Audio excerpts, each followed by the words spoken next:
legends revolve. Welcome to the IzzyVerse, where the panels break and the stories burst. First appearance, history made. Slam it, grade it, immortal past. The IzzyVerse, canon forged in a universe curse. From golden to modern, the story survives through the bleed of the page. It stays alive.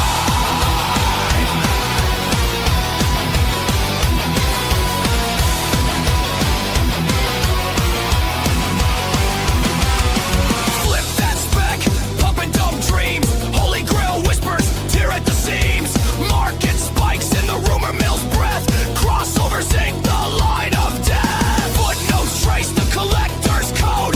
White pages pure in a mylar hold. Investment grade, sealed in a tomb, but the panels still scream, they boom. Back issue fire, collector's sin. Every variant cover pulls you back in.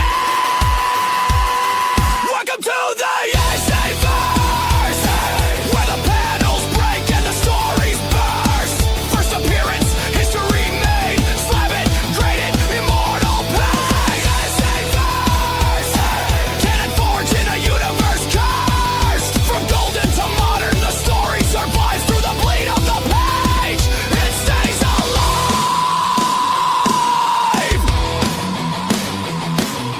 Flip it, press it, spec it, grade it. Canon's eternal, you can't escape it.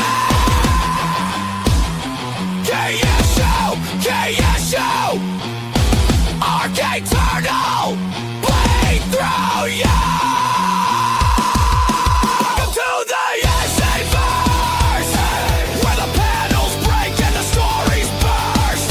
First appearance, history made. Slam it, grade it, immortal past. IzzyVerse, canon forged in a universe cursed. From golden to modern, the story survives through the bleed of the page. It stays alive.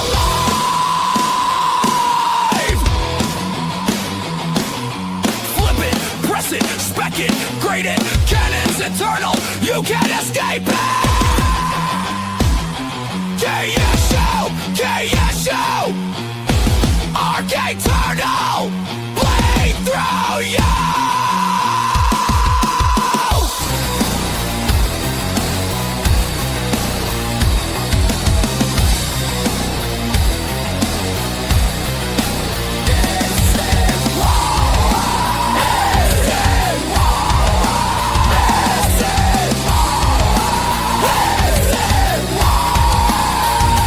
Welcome to the IzzyVerse, where the panels break and the stories burst.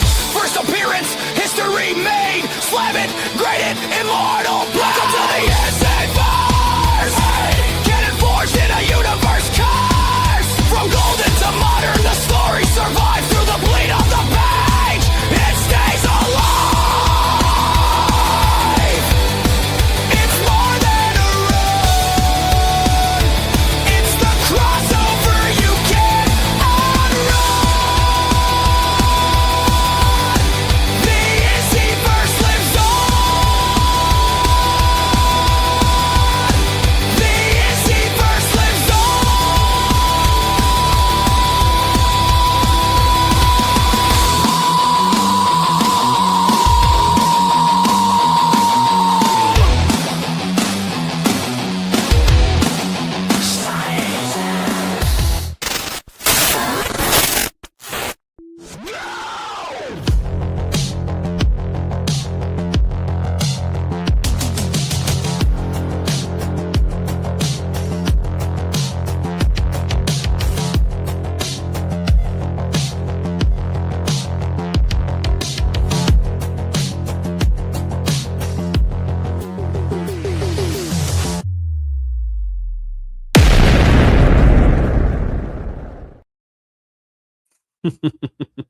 See, you like how I added that little boom right in the end, just to get that nice bang in there.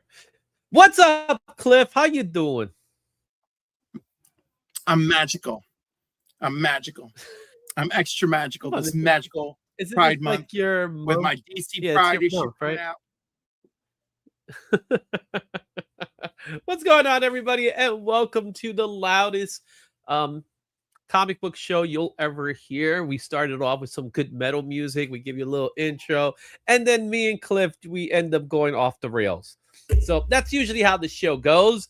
But we end up talking about the headlines. We talk about what's trending. We have some fun stuff. We talk some good stuff. We get into arguments, but there's all love here. So welcome everybody to the channel. And today we're gonna have a duck race. We have a duck race, and it's really cool how it's gonna work today. So for today's duck race, first and foremost, the pile is set. The pile has been created already for the duck race. I decided it had to go all in a bag. So I'm going to show you what's going to go in for today's duck race. So it's a little heavy, Cliff. So we'll do it. We'll get all right. So we'll start things off. I guess I have to make myself a little bigger, right? That's how that works. How to make myself a little bigger. Yeah, there we go. There we go. All right. We got the Transformers books, right? We got Transformers. There it is. Got that. That's part of the thing. Absolute Green Arrow, issue number 1, cover A. All right, so that's going to be part of it. We got some nice Copper Age with some Shazam, issue number 20. So nice little Copper Age comic there. We got JLA Avengers, the facsimile done by our Ryan Stegman. Ryan Stegman did that one. And speaking of Ryan Stegman, we also have Doom Quest by Ryan Stegman. Nice little foily goodness. So that's also part and some beautiful foily action. Yep, we got the Tie-Ins book right here. Yes, Comic-Con that not entirely easy to find. It's not easy to find, but apparently I think someone did find it. We don't need that board. Yeah, so Mark found it immediately. Immediately, Mark found it. We got Spider-Man Superman number 1. That's supposed to be part of it. So we also have an Absolute Batman issue 20, complete with spine tick and all. So there you go. One of the hottest books right now, apparently. So that's going to be part of it. You also have Marvel Secret Wars, the first facsimile. So that's going to be part of the pile. I'm running out of space there. Issue 99 of The Flash, some good issues and complete with the DC logo. All right, here's one of my personal favorites. You got the Crow version variant that's added there. Comics the Magazine, issue number 3. Also, you got with the Turtles, we got Uncanny X-Men issue 27 with nice Marvel Rivals Gambit. Here's another book that was hot for a little while, Ben 10 number 1. All right. We got Metal Men issue number 48, another Copper Age. Maybe with Eclipso. Maybe bronze. I'm not under with Eclipso. Yep, that's right. Spider-Punk, but this ain't Spider-Punk. This is a different book. I don't even know what book this is anymore, but it's the Magic the Gathering featuring Spider-Punk. Daredevil issue number 2, the Marvel Rivals cover. Jubilee Deadly Reunion number 1. Dungeon Crawler Carl, the free comic book day. Punisher issue 3, the variant, the photo variant. And lastly, you will also get an original piece of art by yours truly featuring the Punisher in nice black. All that is going out to some lucky winner. Now, there's 2 ways of doing this. If you are a channel member, you're automatically in this large pile of books, right? So if you're a channel member, you're automatically in.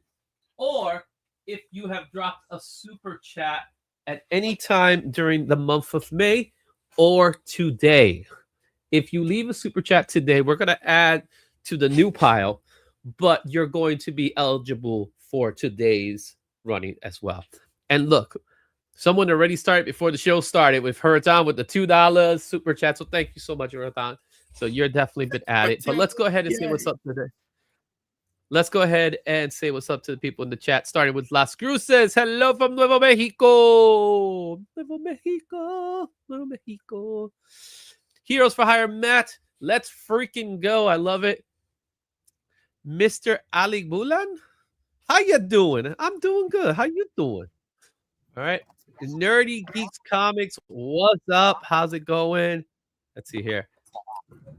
We got Russ Salliard. Hi, everyone. right there. Got a few people saying what's up to each other. I like your videos, nerdy. Okay. Izzy has some headbanging music in his intro. That's, you know what I'm saying?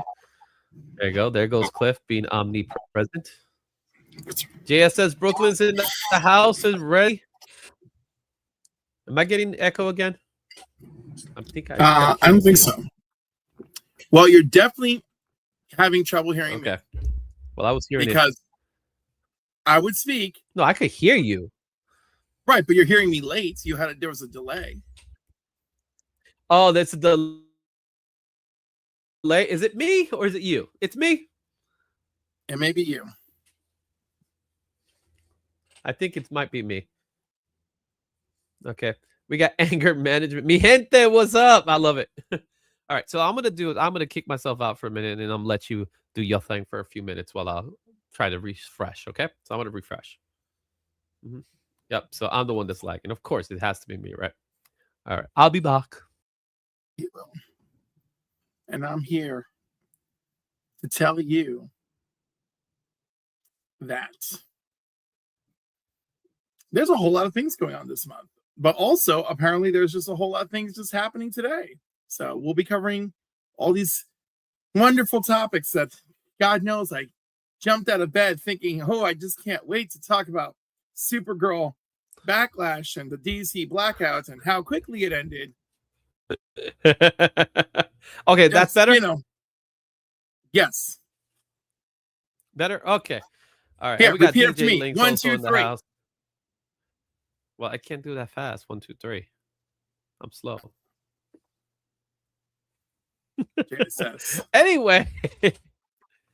Anyway, let's do this first one here. So I'm not sure if Patel's still in the house, but if he is, he gets to pick the first one there. So let's go ahead and take a look at what's today's images are going to look like. So today, I made a really cool list, a list of books. So to kick things off, I made it really cool. So there's some bangers. There's some major bangers in this pile today.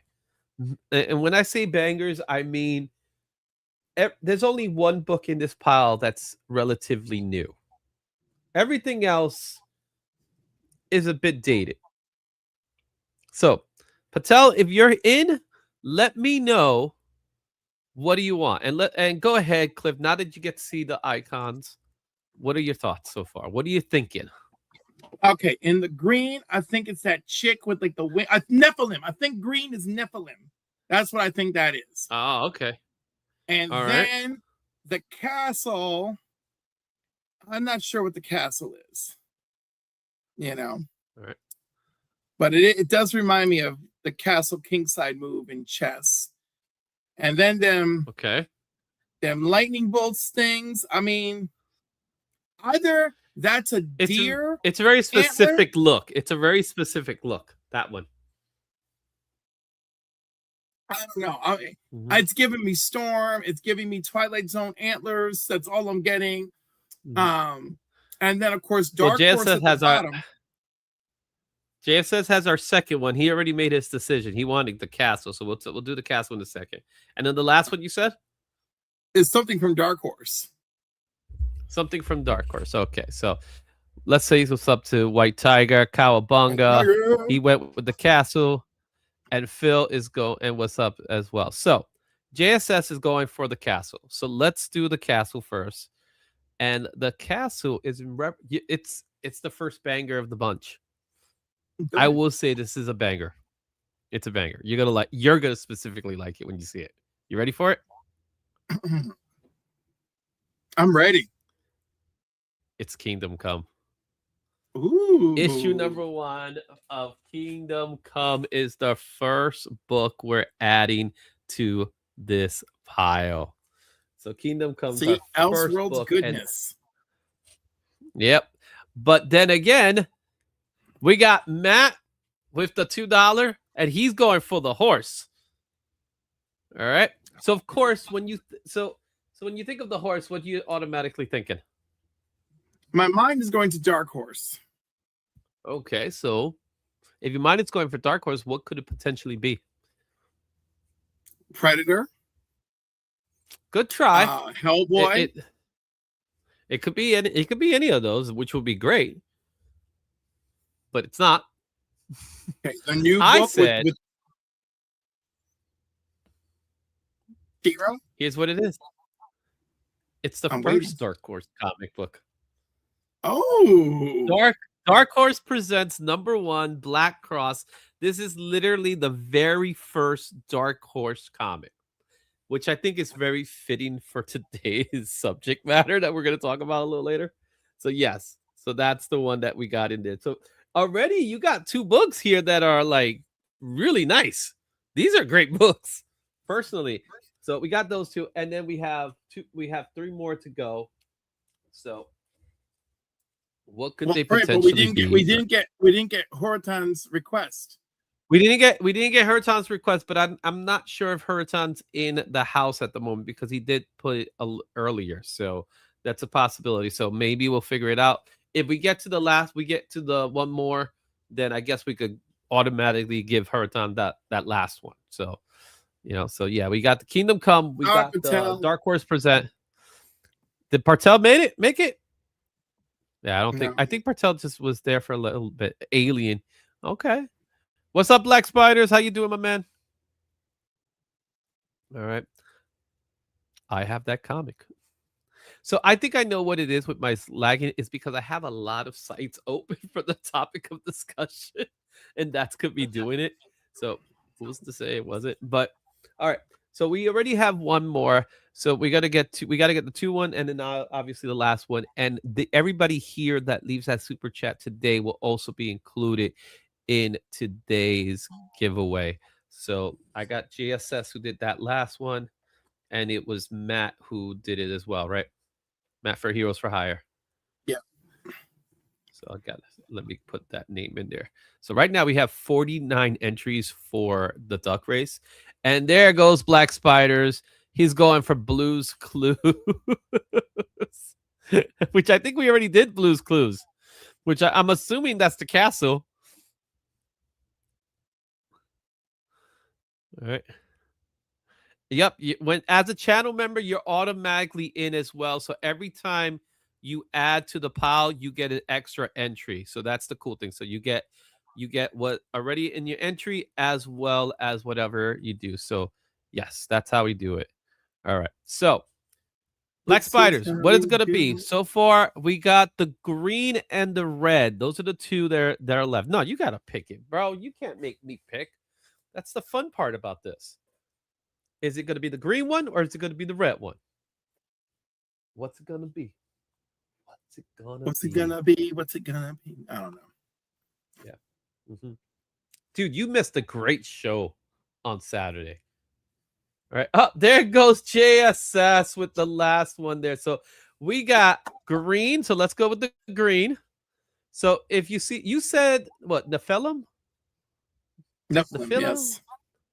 Nephilim. It's not Nephilim, but it's another really cool female angel, and her name is Angela. Oh, look at that. So I got Spawn issue number 9. That's gonna be the 3rd book. All right, so that's there. All right, and then the final book before we get to the main one. Well, JSA did it, so we got them all in already. So this icon you wouldn't have guessed it. I promise you wouldn't have guessed it because it is the icon that's on the chest. It is the new book of the bunch, and that is Capes issue 7, the Cory Walker variant featuring Elemental. And if you look at her chest, straight from the video game. Oh wait, no. Cory Walker, it's the logo. It's the logo that's in her chest. That's what it was. And you're right. It is. It's just that without any color. Without the blue and the without the any color, it's hard to determine, right? Exactly. So it was hard to determine. So that was that, and then finally, the last book in the pile, because we're actually going to talk about some headlines today. It is fitting for today's headlines. It is none other than. Is it Dakota incident? Is it the Dakota? No, it's Supergirl Woman. No. It's Supergirl Woman of Tomorrow, the deluxe edition. This is the graphic novel. You get the whole story, folks. The whole story. You get the whole story before the movie. So we're going to find out who wins it today. But everybody here that did the super chat today will also be entered into the other super chat. So these are the books for the month of June, which I got to put them to the side right now. I'll put them right here. That way I know it. And with that being said, I could close this out, which will be nice because we don't need it open anymore. Let's close that out and let's get back to the topic of discussion. But before we do that, my goodness, why is this so slow? There we go. Before we do that, I think that last one was JSS, right? So JSS gave us that last one, right? Yes, he did. He was. So I want to make sure I got his name for that last one. All right, that's 51 entries. We'll still give people some chances to enter in, but we have it there. So it's time to talk a little bit about what's going on in the news today. And oh man, we got Rattlesnake is also in the house. What's up, Rattlesnake? Let's go ahead and talk a little bit about the news. So with that being said,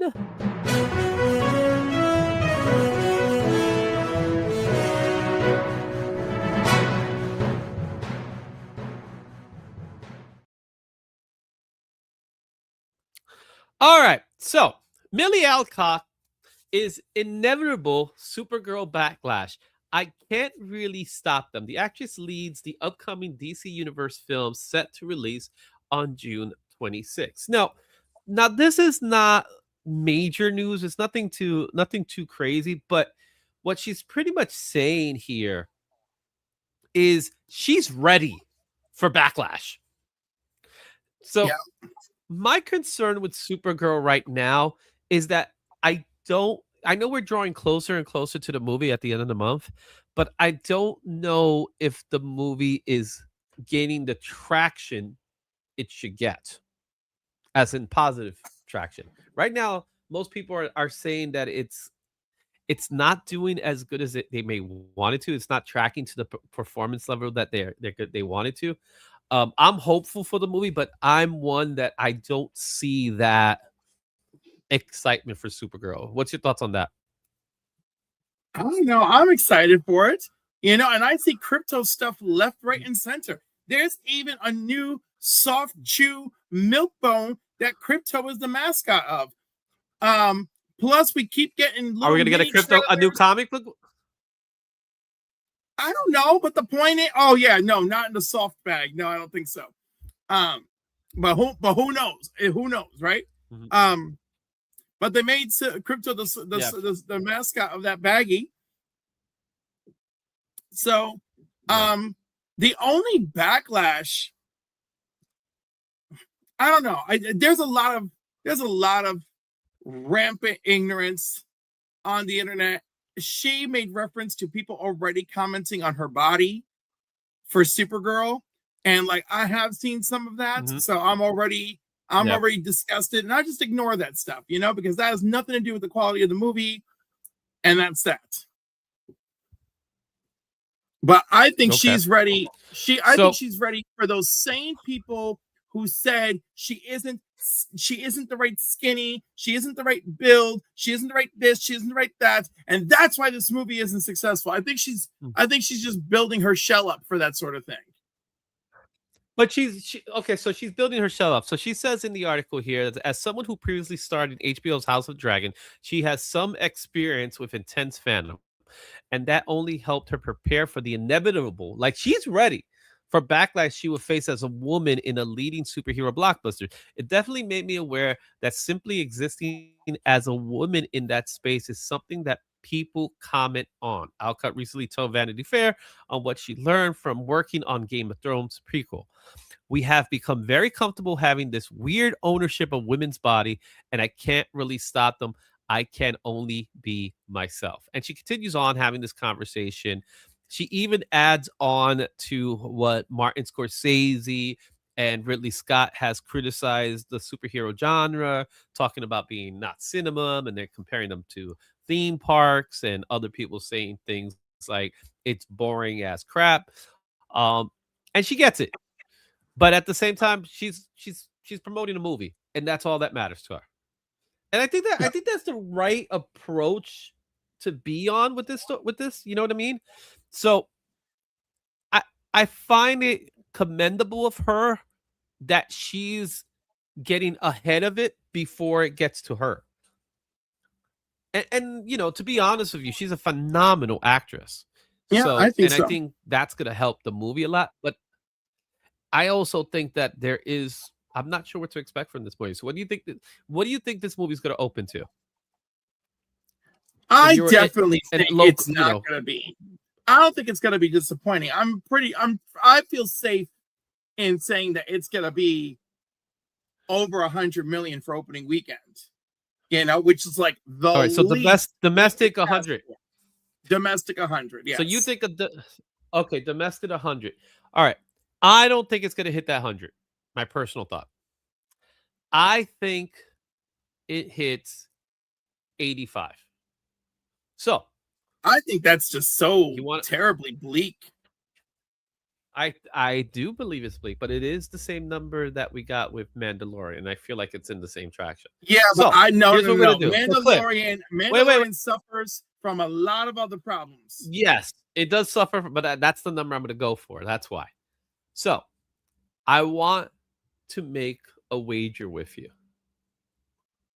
Okay? Wager. I'm broke. What kind of wager do you make with a broke man? We could do a simple wager. You're not getting the queen size bed. You are not getting the queen size bed. It's not happening. All right. Depending. Okay. You say 100. I say 85. Okay. If when the movie comes out, it's going to come out the end of the month in June, right? And then we'll have Terrificon 2 weeks after that, right? Is that correct? Yep. Okay.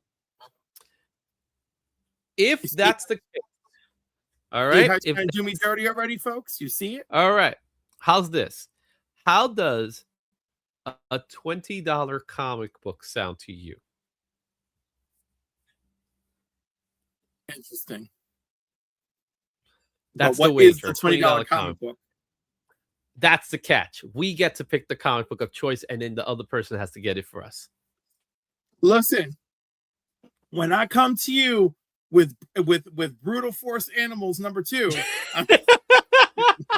No, but that's the thing. If I win, you have to get a book that I want that's $20 in Terrificon. If it's and if I win, you have to get a book that I want that's $20. Yes.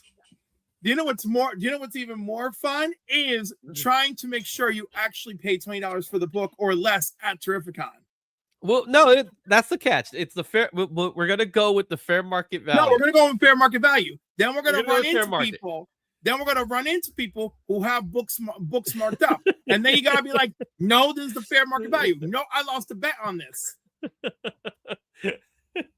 So look, Black Spiders is Bruce. Wait, Jeff says Rain's gonna cover you, man.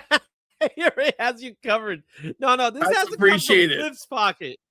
This has to come from Cliff's pocket. But you can help. You can sponsor other things. She looks the part. Okay, I saw that. All right, so we're gonna wait for it to go on streaming. I'm looking forward to Spider. You see, there you go. People are more obviously Spider-Man. That's a different story. But they're gonna wait for streaming. I'm gonna go see it in the movie theaters. And Brute Force is hard to find. Oh, I will pick a great book for you to grab. Just one that'll be fun. So that's my wager. So whoever draws the closest, it's not going to be like Price is Right approach, right? So whoever draws the closest, it'll be so funny that we meet right in the middle.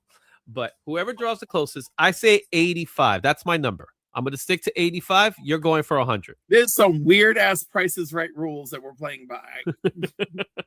No, but we got to stick to who's closest. Okay, not so much.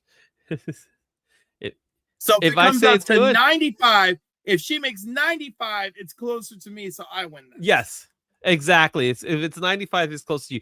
Oh, how's this? If it's 100 and up, of course it's all you. If it's 85 and lower, it's all me.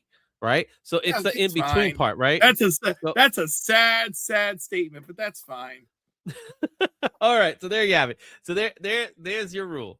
All right, so let's go to our next topic of discussion here, and that's going to go to this one. All right. So the next is what's going on, Dale? All right, so let's take a look at our next topic of discussion here, and that's gonna be something that we've been paying attention to for quite a bit here. Um, and where did it go? There it is. So, Dark Horse employees form a union. A Mhm. supermajority of staff of comics publishers Dark Horse Media, including its retailers Things from Another World, announced today their intent to unionize with Communication Workers of America Local 7901. Dark Horse Workers Union says its members have sent a letter signed by 59 eligible employees to interim CEO Jay Comas requesting voluntary recognition of the union by June 3rd. So they have really till tomorrow. In the absence of that recognition, Dark Horse Workers Union Unite will petition the National Labor Relations Board for an election. The move follows a tumultuous several months of Dark Horse Comics, which have included the dismissal of founder and CEO Mike Richardson in March and the recent announcement that the publisher is closing its Things from Another World retail stores. Last February, Dark Horse Media downsized, resulting in a number of layoffs. This is getting ugly, and I don't think this is gonna go much further. My personal thoughts. What's your thoughts on this whole subject? I'll be It very sucks. I know sad that. if Dark Horse shuts it all down. You I know, think they are. they I think they're probably gonna. are. They all signs are pointing that they're gonna shut down, and the company that currently owns Dark Horse Comics is their focus right now is in gaming, the gaming community. They With Mike don't Richardson been sell. gone, Don't sell. well, it's already been sold. No, I know, but there's another example of what happens when you sell. You know, Well, they I were I think perfectly, they were perfectly fine. Yeah, I agree. you know, Dark you Horse to find me. Yeah, go ahead. you find someone reliable to pass the reins on to, you know, Mhm. build yourself some form of air, you know, Yep. because I'm tired of this. Everything, like, what would destroy Image Comics overnight, right? If someone bought Image Comics, I mean, that's Yeah. it, because That then, that would take a lot for Image Comics to be sold, though. oh no, it would take a lot, but I'm just saying, like, they know, I think they know what's good, you know, Mhm. you can make those guys know how to make $1 out of 15 cents. All right. Mhm. They've invested their own capital up front, then they invest their time in their work, right? They don't have any in between. Like, you know, like DC and Marvel have all sorts of other people got to get paid sort of situations. There's none of that when you're at Image, right? Mhm. Like Kirkman, I saw him on a panel with Brian Michael Bendis ages ago, where Kirkman's like, I'm writing 2 books a month, and Mhm. I'm making almost as much as you at Marvel, and you're writing 6 books a month. He's like, how many Avengers can you possibly create, dude? Yeah, and this And is he one of was those right. And he was right. situations. So to Matt's point, they closed all their retail stores in Oregon. So Yep. so what a lot of people don't know about Dark Horse, it started out as a smaller publisher. There was a smaller publisher, you know, Things from Another World retail. They were part of retail chains. And then Mike Richardson, who was part of it, he pretty much created Dark Horse Comics. And what Dark Horse Comics was at its time, when it started as a regular small indie publisher, it literally became the number 2, it became the number 3 comic book publisher even before Image. So before Image was out, I would say Dark Horse Comics was the biggest publisher outside of Marvel and DC. So with all that, and the reason being is because of their licensing. They had Star Wars, they had Predator, they had Alien, and it also had creator-owned projects, which included Hellboy, Nextman, Sin City, Monkey Man, and O'Brien, and you can name a whole bunch of others. Recently, they did sell. They sold it out to for a gaming company. I forgot what gaming company it is. And as a result, little by little, just not that long ago, Mike Richardson, the guy who pretty much created Dark Horse Comics, is gone. He literally got kicked out. He got booted out. And then they fired a whole staff. They downsized, as they say. They downsized, lay off in February, and now they're closing the actual retail stores that it was a part of. Dark Horse Comics is nothing to what it used to be. It's sad because I personally love Dark Horse Comics, especially in the 80s and 90s. They were fantastic. And they became the fifth publisher as of today, the fifth largest publisher. They're only behind, as far as Marvel DC Image goes, they're also behind IDW. IDW is right behind of Image Comics, and Dark Horse is after that. But you could clearly see in their comic books, they don't do as many comic books on a weekly basis. They do about 3 comic books a week, and sometimes they don't even do that. So yeah. What's up, Mark? But in Mark's line, they're getting lobstered. Oh, they've been lobstered out. That's pretty much it. We also have Garth Wan in the house as well. What's up, Garth? Yeah, this is just sad, man. And I don't think this union thing's gonna work. I think this is a last attempt for something that's just not gonna happen. Yeah, I hate to perhaps. I mean, they just want some worker protection. But there may be no room for it. And I have to say, I think the days of Dark Horse Comics are numbered, unfortunately. I think we've seen the best of Dark Horse, and it's gonna go by. There's no one there to support it or take it over, and they're not gonna sell it. It's not like they're gonna sell this division. So and another thing that Dark Horse was big about manga too. If you build something and someone comes along with a big fat paycheck and says, "Oh no, we're gonna help expand. We're gonna make your dreams come true," they're lying. They're gonna give you a big fat check and kick your butt to the curb and say you're nothing. All right? Yep. Don't let it happen to you. He got kicked out. He got booted out, guys, and it sucks. It's sad. The horse is riding his last ride. All right. Hey, what's up? Thank you, Garth. Not personal, just business. I know, right? So we'll add Garth into. So we got 52 now entries for today. All right. All right. So now it's time for the big one. The topic of discussion. Yeah, should we boycott Dark Horse? That'll make print more books, right? Right. Speaking of boycotting, what a transition. So we didn't get a chance to really talk about this yet last week, and it's because we didn't have time, because there was no time to talk about it, because it didn't exist last week. But before we even do that, let's see what's up to presenting Dr. 8131. But in regards to boycotting, which, all right. DC Comics Blackout boycott. So before we talk about the end of the boycott, let's talk about what exactly is the boycott. So, Cliff, tell the folks about what this boycott was all about. Oh, I got to do that? Yes, you got to do that. Okay. So, hey, Tate.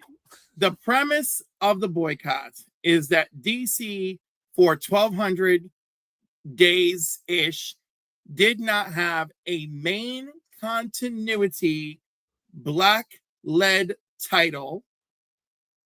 The last one being I Am Batman, according to their web proposal, right?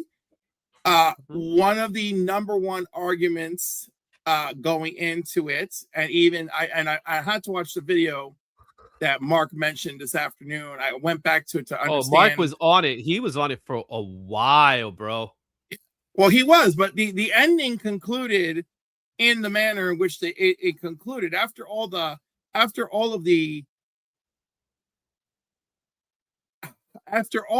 things that were said and all the harping on what they felt were attacks on what was supposed to be something good, and I noticed that it was 2 particular panel members who kept going there. Everyone else seemed to be a little more level, in my opinion. But they wrapped the evening with let us focus on just supporting the creators and the books. And yes, what was it? BJ Kicks? Is that his name? BJ Kicks, yeah. Right. So he had said that when he was initially part of the group. Thank you, Rattlesnake. Which was it a Facebook group that they made or something else? I'm not 100% sure it was a Facebook group, but let's go with the notion of, Okay, so Kicks. PJ Kicks was involved. Kicks, yeah. He kept bringing up things that he thought were of importance, like what if we're hurting the creators that we actually want to support? And, what are other avenues of where we might be causing damage? And he said that that's why he backed out. I'm willing to believe that there is some truth in what he's saying there. Or, a decent amount of truth. First of all, he wrote out something very thoughtful and cohesive, not like you, Mr. Mayhew. And then,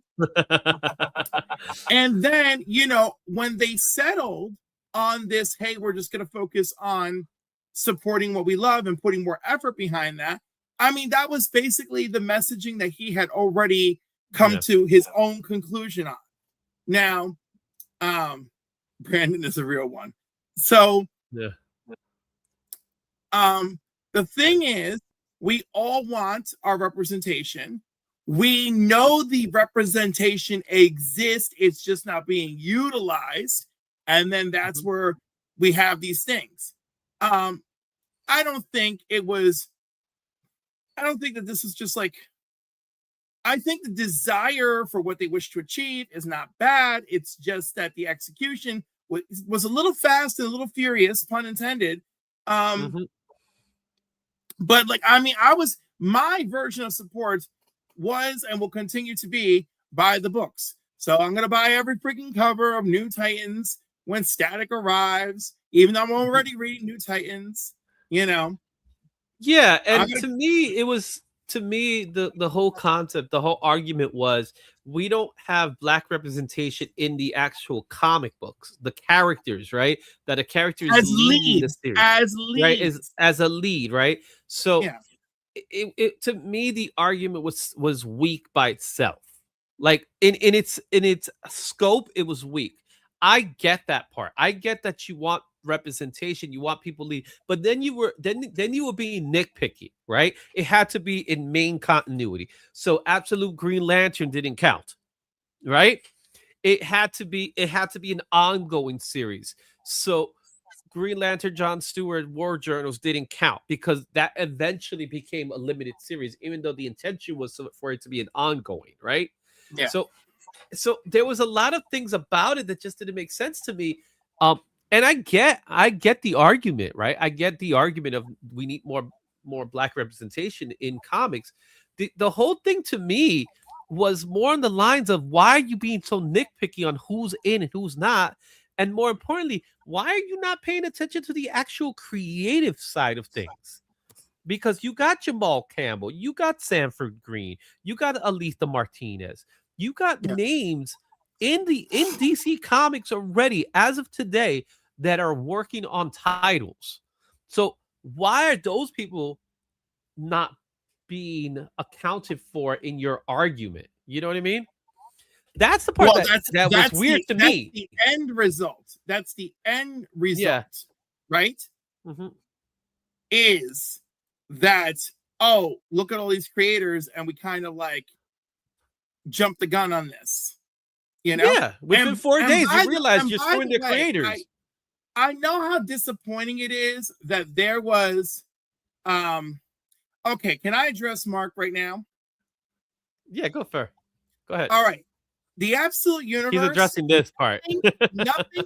nothing in the Absolute Universe has interacted with main continuity. Main continuity has interacted with the Absolute Universe.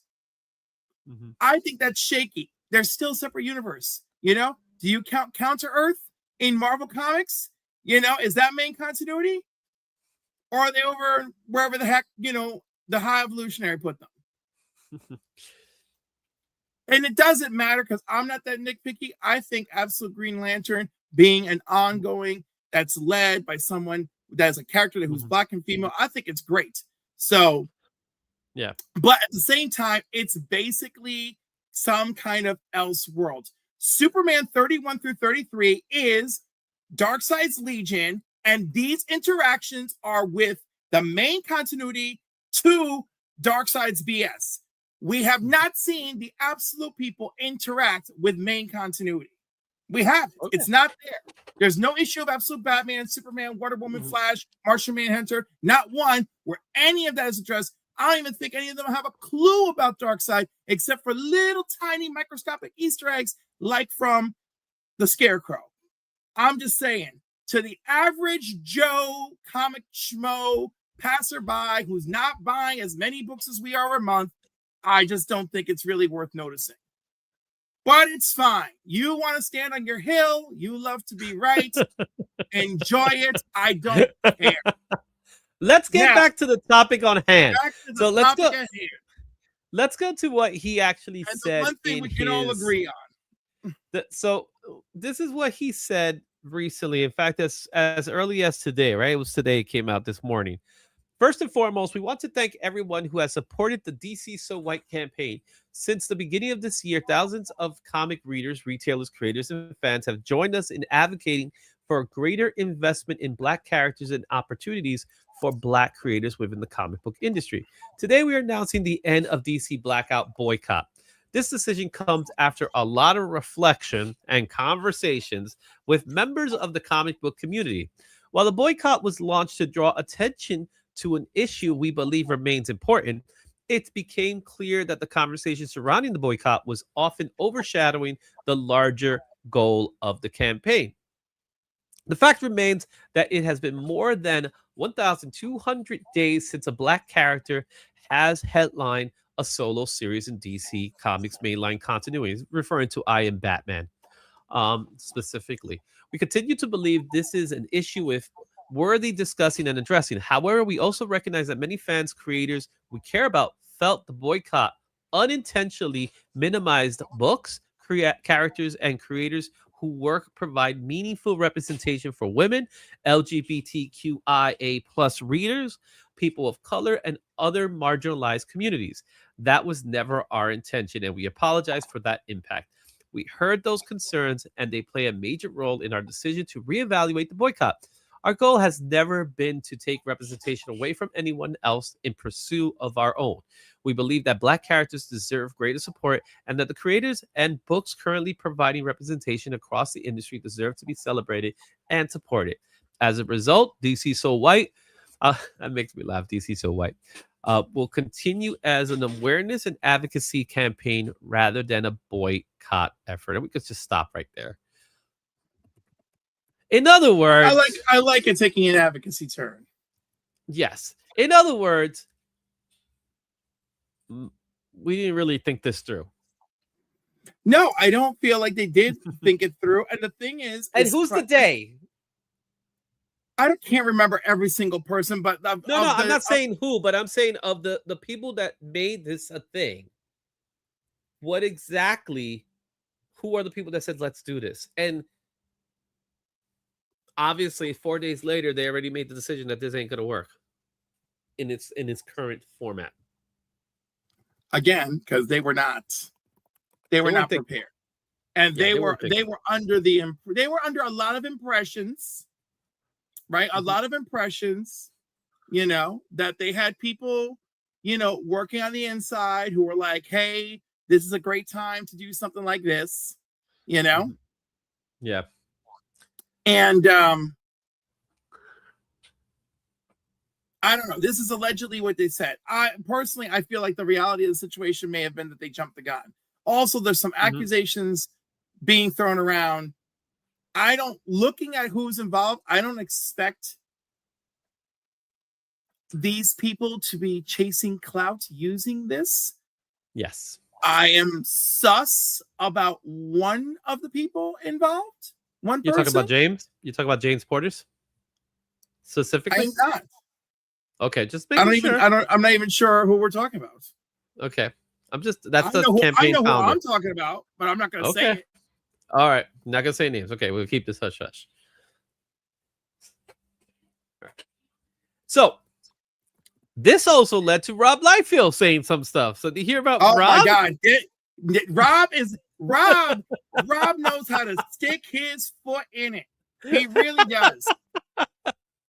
No So one he called him a racist. He called him a hypocrite. The video is there. He called him a hypocrite. Rob took it as racist and he ran with it.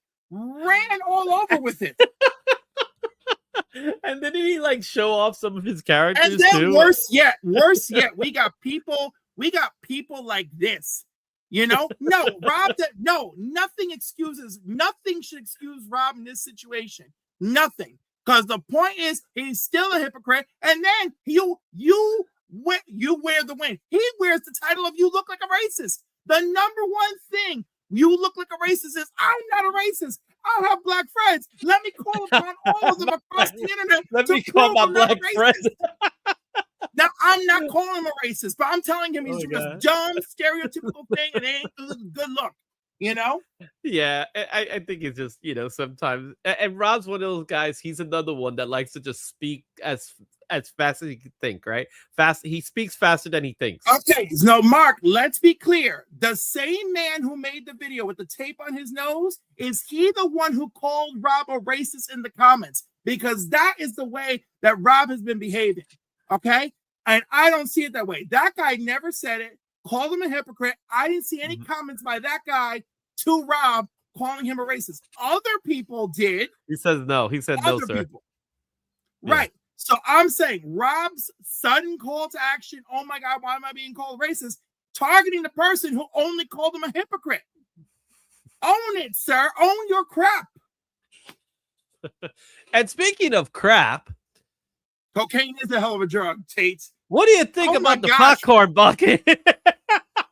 Yo, Mark, do you have yours yet? Do you have yours? Okay. Mark, are you 3D printing one right now? Oh my goodness. You know, this thing, when I saw this, I said, what the hell? How much is this going to go for? I don't know. It just like, the thing is like, what am I really looking at? It's a popcorn bucket. I don't know if that's nachos in the back of the because the bike's supposed to you put it together, right? I guess. So I have the post in my DM. Okay, so what's in my DM? I'm gonna check my DM now. All right. Let's see. Did it go through my DM? It's taking a while before it's loading. Okay. Heavens to Megatron. Oh, it was okay. I see who it was. Okay, I see who it was. All right. It holds. Yeah, you're right, Rob. You're right. It holds 4 pieces of popcorn. Like, right?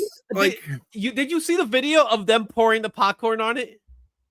No, I did not. And how horrifying is that? So there's a video of them pouring the popcorn, and it is ridiculous.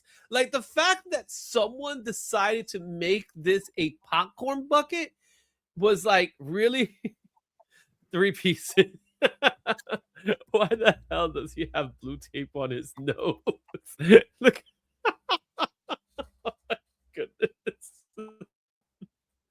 I'm just saying, this popcorn bucket is ridiculous, man. Let me see if I got the video. Oh yeah, I got a video. I got the video here. Let me see if I can. Oh my God, I'm watching the video. Oh, this looks so ridiculous. It looks like it's being buried. No. Look at the video. Here's the video. So there goes Lobo. Wee, Lobo. They open up the popcorn. Okay. That's all you get.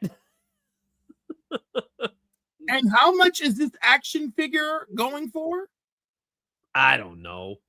I'm just saying, sell me an action figure at this point. Don't even pretend it's a popcorn bucket. Just give me a plain old cardboard piece of bucket. It looks like it looks pretty cool, but look at this.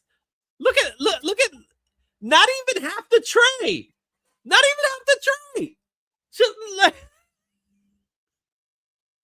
Just sell me an action figure. Don't get butter on my new toy. Just sell it to me. They charge sell me an $80 action figure at this point.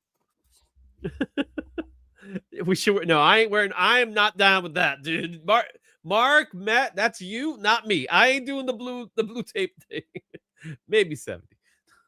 Free. Yo, there better be free refills with that popcorn bucket. It should be unlimited refills for the whole year if you buy that popcorn bucket. Like, just look at this thing. It's a cool looking figure too. Like Lobo looks cool.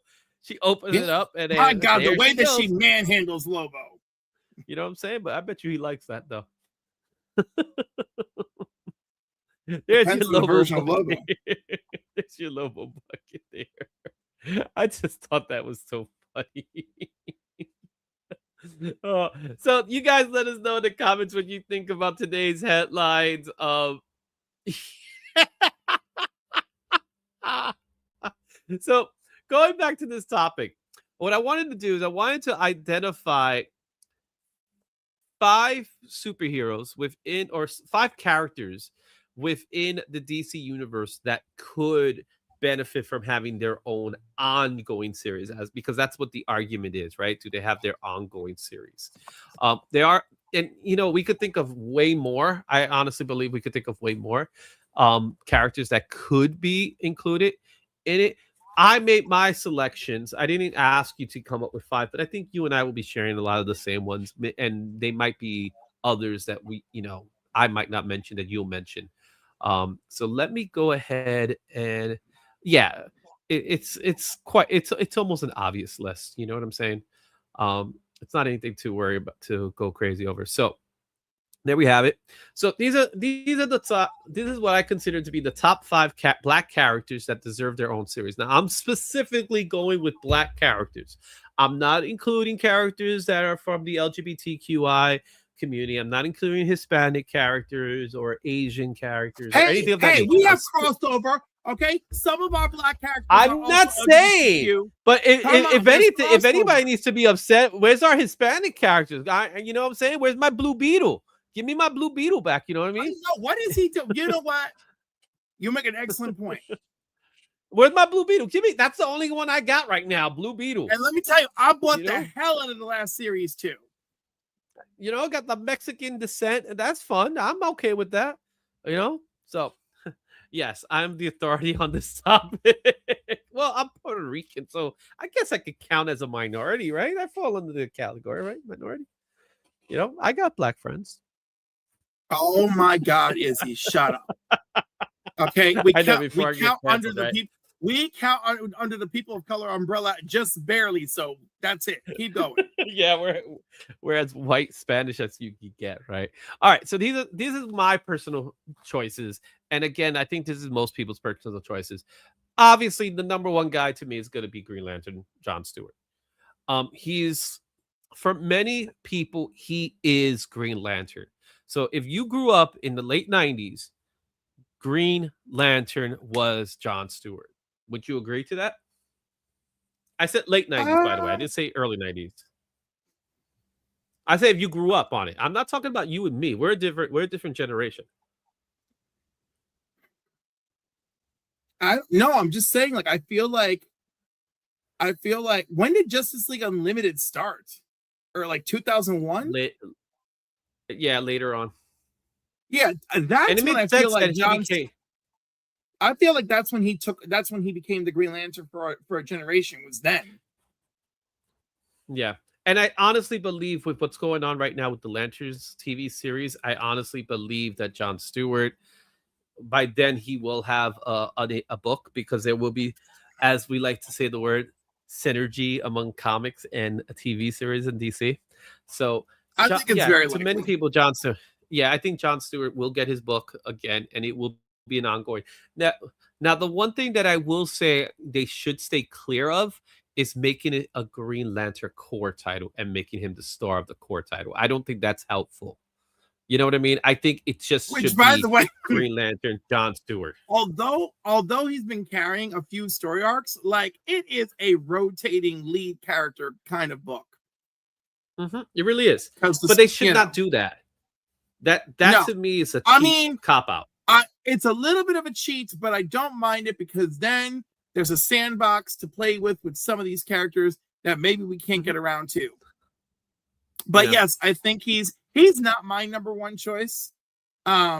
Because but like he's up there. Hashtag cancel Izzy.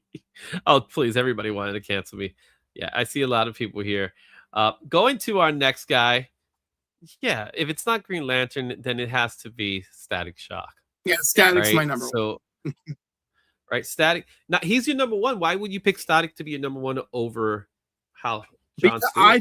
I think because he's got a bigger crowd. You know, ready to be pleased. And I don't know. I do think so. People really love Static. They love that series. The cartoon series helps a lot. The cartoon series, the same people who grew up with GL, John Stewart, on their television, grew up with Static on their television. There is a lot there. Yeah. Yeah, I'm going with Static Shock because that's the name that people recognize. I agree. His name is Static.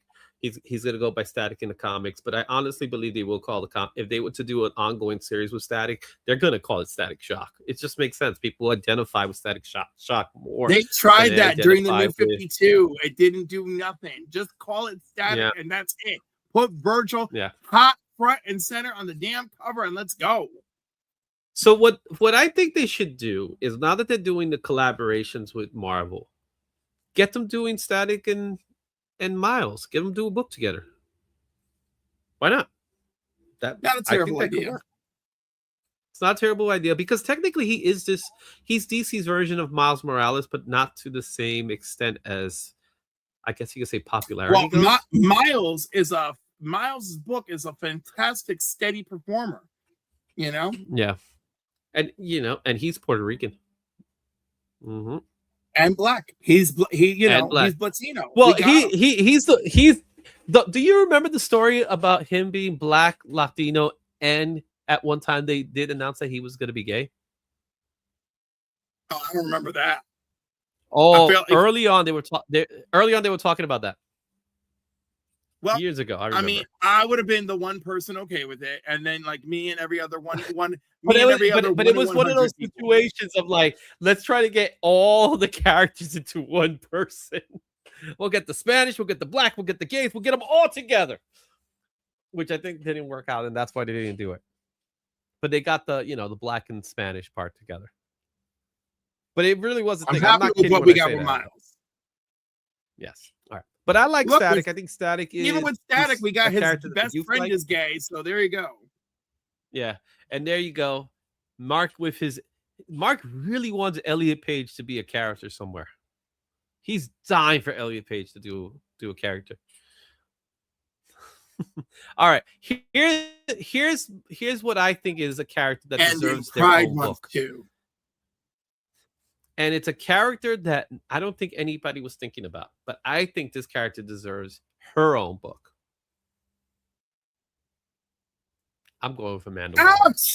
Out! How dare you? I think she deserves it more. In my face.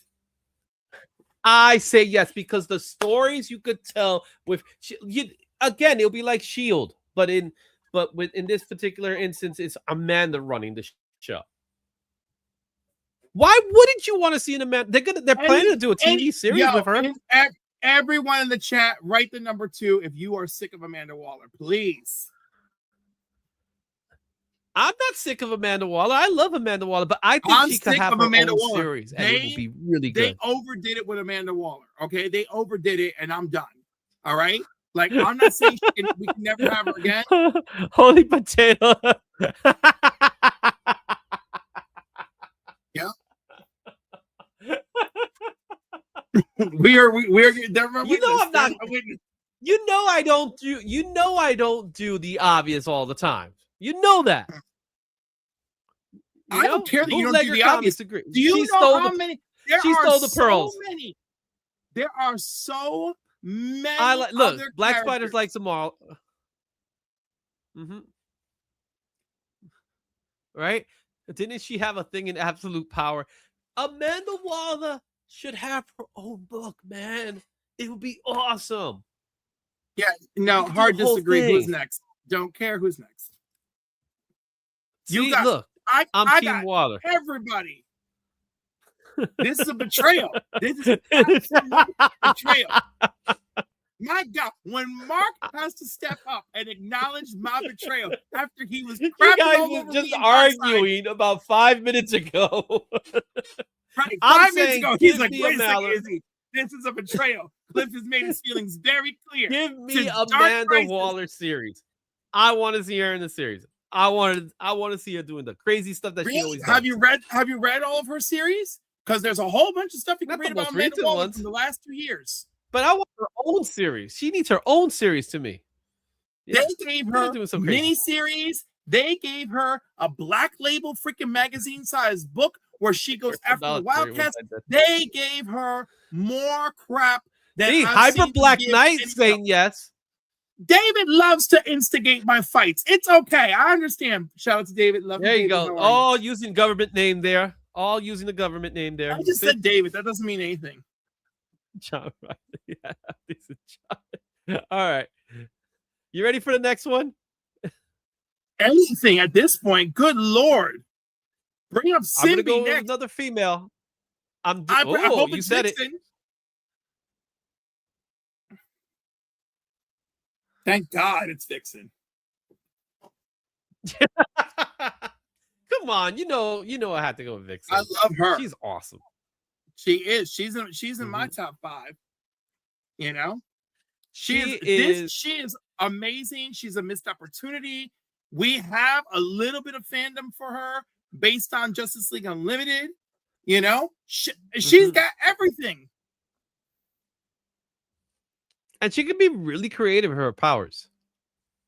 Exactly. Really Creative with her creative with her powers, powers. but also creative with her adventures. Her powers are magic related. That, you know, she works as a street level character. She also works as an international character. She can fit into all sorts of different scenarios, and it would be organic for the character that she is. Avatars of Red do not get enough attention. That's being said. Swamp Thing doesn't even have an ongoing series. Oh no! I know, and Swamp Thing should have an ongoing series. I'm hoping. He said, "Bring up Cindy." Look at we got you to agree with Cindy. Look at that. I finally did it. I just All felt right. like you were I gonna think betray me Vixen is further. such a cool character. For me, Vixen is one of those. She's sassy too, which I really like about her. She has connection with other characters within the DC universe. She is a Justice League member as well, so there's something to go with that. But then again, it's a lot of people are Justice League members, so there's not too much of it. But I think when it comes to her, you could put her with somebody, or you could have her do her own solo adventures, and I think she'll excel no matter what. I honestly think they need the right writing team for it, though. But then again, they all need a good writing team for it. Of course they do. Because I think that's part of the problem. Who wants it do it? Let somebody who wants it do it, and really wants it. Let Christopher Priest have. And there is word of her getting her own series for the next level series. So I do see that. I heard that was happening. So that's a possibility. So there is something going on with her with next level. So I'm looking forward to that. Bumblebee. Wow. All right, you ready for the last one? I said 5. Oh wow! Even Mark agreed with me on give it to Christopher Priest. I think he would. Oh, Christopher Priest would be great on it. I agree on that. Yeah. I don't know if Christopher Priest would do it, but I think he would. I absolutely think he would do it. Well, Christopher Priest is very, very Marvel, isn't he? I don't think he's done work with He doesn't take a paycheck. Get Christopher Priest. Damn it. Anyhow, who's next? Who's number 5? You know how they are, though, but you know how these guys are. There's certain loyalties that they do. So I have not seen him do did you not read together. His run on Justice League where he basically recreated? Well, I didn't. Oh, apparently he did. Apparently he did. I was not aware of that. I am sorry. I'm not saying I'm not against it. I just wasn't aware of it. Oh, look, he recently did Black Adam, Super. Okay, all right. Let's go to our last one. You ready for the last one? He's got this. I guess I am. Last one. All right. He was in my top 5 as well. Yeah, Mr. Terrific has to be on it. He's well known enough now to get his own series. And I think he's Absolutely. popular enough that you can do a series with him and people watch it. He did have the limited series that was out and people did enjoy it. It didn't go much further than that, but I think there is one thing I will say, maybe a little bit more of a marketing push on these books, but that's the case for Yes. pretty much all the And books. in what my does a opinion. marketing push look like outside of the advertisements in the issues? That's the hard part, right? That is the hard part. How do you Right? market Because outside? I'll tell Like- you, me personally, I feel they could use their social media more. And I don't know why they don't. And it's so easy to have someone dedicated to making sure, hey, coming soon, blah, blah, blah. And just like, and check FOC, Mr. Terrific, so-and-so on art, tag the artist. Instead, I feel like they have the talent doing all of that work for them, and that doesn't seem to be enough or working the right way. Yeah, and That's my opinion on what they could do. What I think they should do is connect what they had already with Mr. Terrific. So Mr. Terrific shows up in Superman. He's probably one of the most popular parts of the movie. Whenever he shows up, people love Mr. Terrific. So now he's well known. He's big. I think he's big enough so he deserves his own book. Like, I would say second only to Jon Stewart. That's my opinion. Second only to Jon Stewart. But he's a character that I think he deserves it. He's a perfect character. And again, there's so many other Black characters out there that I haven't talked about. I don't care about Cyborg as much. To me, he's a Teen Titan member, so that's where I want him at. But you got Teen Titan, you got Black Lightning, you got other characters that are out there. So these are just Black Lightning did number. Black Lightning did sad numbers. Yeah, but he had his TV series, and people actually did enjoy it. For those people that watched People were it, digging the TV series. You know, there should have been some synergy there. Yeah. But yeah, and Mark is still on the credits, man. The Ray, JLA, Superman, Black Adam, Deathstroke, everything that's amazing. So I would just want to say, Mr. Terrific Year One, number one, debuted at number 100, the 130 position in the top 200 for ICV2. And then issue 2, 196, issue 3, 135. So we saw a little bump because, you know, the movie that was July. Issue 4, 158. Issue 5 did not make the top 200 according to ICV2 in September of 2025. And then in November of 2025, I guess with people becoming aware it was the final issue, it came back up to position 141. So that is real sad. And like, anyhow, based on what I've seen, if you but at the same time, whose fault is that? Who's to blame? I mean, because it wasn't the story. How much can we blame the public when they don't really know? It's not the public when the public don't know. Right. So I'm just saying, I will say DC could have done more. And I know that they're using their own page print ads to push things. I get it. But I feel like giving someone a job to do the socials wouldn't be so bad. Socials, and at the same time make it obtainable. Like, if the comic book itself is not selling, is the web edition selling? Are people picking it up? Are people reading it? Because that should count for something today. It's not the end all be all, but should count for something, especially in the climate that we're in right now, where digital is probably the way to go for some things. Like, make things, you know, we didn't talk about the whole piracy thing with Rom V and things like that, but the reality of it is reading comic books should be easy to get to.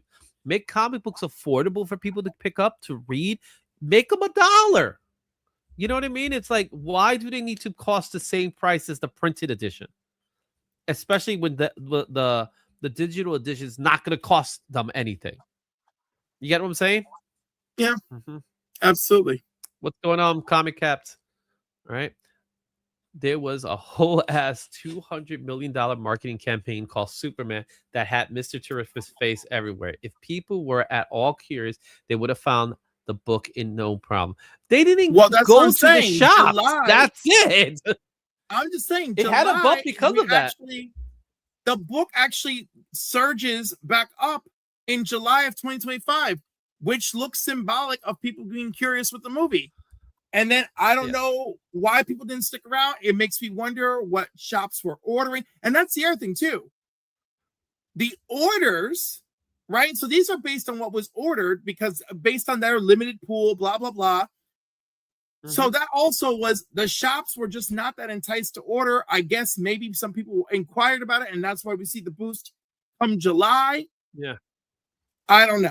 But again, what you need to do is you need to find the people where they're at. You can't expect the people to go to you. The LCSs are not bringing people in its current format. The LCSs are only full if they have other product besides comic books. And that is an issue that the LCS has to deal with. But the publishers, the DCs, the Marvels, the Images, the IDWs, the Dark Horses, what they need to do is, if people are not going to them, they need to go to them. And I don't think they really are. Frankly, I don't think Marvel or DC, for that matter, are really putting a heavy attempt to going out to the public landscape to say, here we go, here you go. All a lot of them care about is, did you see the movie? And then after they see the movie, that's it. Because after someone goes see the movie, they're not going to go get comic books. It's not like that anymore. It was like that at one point. Never like that. I almost, well, at one point it was. I'm talking about the cartoons. Yeah. In the 80s, the cartoons. Yeah. Okay. The cartoons. Maybe. I don't know. I do not. But not after. But after 1990s. So Blade. Let's use Blade for example. When Blade came out, no one went to pick up that comic book. Why? Because there was no Blade out there. And then when they finally put it out there, no one picked it up either. The movies ain't doing it. But I'm saying there was a time that people did. X-Men 97, before the 97, when it was the 90s, people picked up comic books. People picked up Batman. People picked up Superman. People picked up X-Men. Spider-Man. Those books were successful, for one, because they had good creative teams. Second, they didn't have social media to compete against, right? So paper was still king at the time. But today we don't have that. Today we're in a digital age.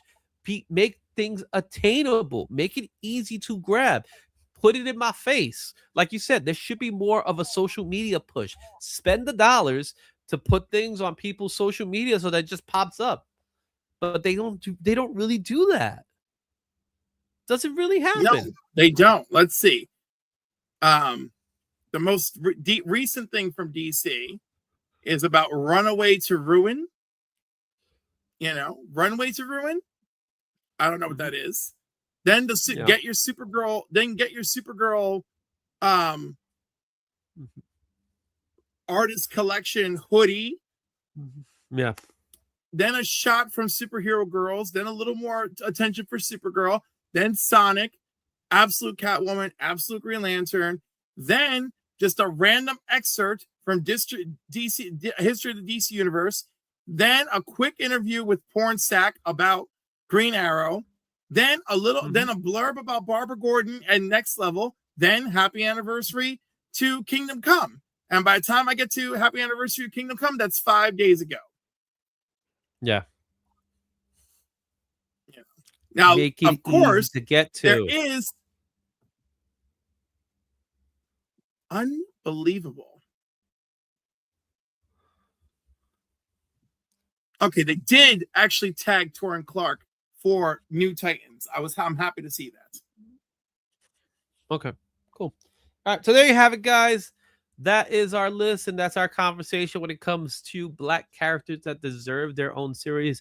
I'm sure there are many more out there. If you look at the screen right now, there's so many you could pick from. That Theo's another great one, and he did have a series for a long time. I Am Batman. I don't think I Am Batman really did much, which is weird in my head when you look at it from that. Maybe because it wasn't Batman. You try to do a Batman title and call him Batman when it really wasn't Batman. Let's be honest. Hey, he's another Batman, just like John Kent is another Superman. Well, he was. Now he's Tomorrow Man. Yeah. So, and let's not even talk about the milestone characters. There's so many out there that I personally Icons Okay, one. and by the way, Have you- that is something that I really felt they definitely underpushed. We had Icon versus Hardware, which I thought was a very fine multiverse series, etc. They battled Brainiac, all sorts of craziness. I enjoyed it. I don't know where everybody else was. And then, oh my God, there was something else that had come out, and I was in one of the comic groups where people just didn't receive it well. I don't know. I don't have the answers to all these things other than I too respect the whole, hey, we want cool stuff and we want the right people on the book and people who will knock it out of the park. And it shouldn't just be anybody. I don't expect Jeff Johns to come and write Vixen, but like Christopher Priest, I think is totally legit. Cool. All right. These awkward pauses, I'm going to blame it on the delay. I said I'm getting prepared, man. And speaking of getting prepared, if you don't know, just letting people know. That's right. I'm at Heroes Con with my boy Roscoe. Roscoe and I will be sharing a table at AA 2178. That's going to be at Heroes Con next week, starting June 12th to the 14th. We're going to be hanging out there doing a whole bunch of stuff. We'll be having some commissions. And just so that you can see right off the top, we do have our pricing already up. So if you're looking for some sketch cards, we got some sketch cards. We'll be doing some sketch pad artwork. If you want to do on a comic book or a 9x12, we'll also be doing those as well. And then, of course, we'll be doing full commissions upon request. So if you are planning on going to Heroes Con and you want to have this stuff in advance, you can hit me up. You could DM me. Also, this Friday, we're going to have a very special sketchy show where I still will be doing some sketches, but it's going to be a community hangout for anybody that's going to Heroes Con. So if you are going to Heroes Con this next week, wow, I can't believe it's already next week. If you're going to Heroes Con next week, you're welcome to stop by the hangout. It's going to start at 7 p.m. Eastern right here in IzzyVerse. So go ahead, check it out. Let your friends know.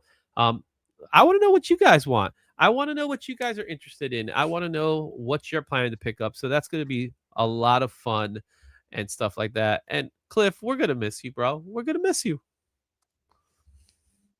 We're going to miss you. I wanted you to go so bad. I wanted you to go so bad. So bad. So bad, man. I wanted you to go. I can't make enough money. At least not now. Yeah. Maybe for next year. All right, year. you're talking about making enough money. We're going to be talking about books that sold big in May. And trust me, Cliff, there were some biggies. So let's go ahead and do the Chartbusters for May 2026.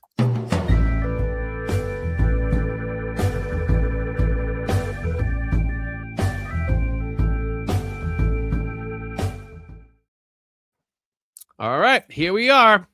We got our May 2026 report where we take a look at all the ages, and we'll get to see which books were the highest performing sellers of the month. Cliff, we have some $1 million sales, if you know what I'm talking about. Oh, do we? Do we have $1 million sales? More than one. So let's get into the list. Let's first start things off with our honorable mentions for it. So when we look at honorable mentions, we're going to be looking at books that didn't quite make the top listings. So we'll take a look at these right now. So our first honorable mention has to go to Batman #1. This sold at a 5.0 for $366,000 at Heritage Auction on May 9th. What do you think? I think that's low. Right. That seems low to me. I feel like it should be more. 5.0. It's a 5.0. 5.0 is pretty good, man. I know, but like, Izzy, you know, and it's Batman #1. Don't care. It's not Detective Comics 27.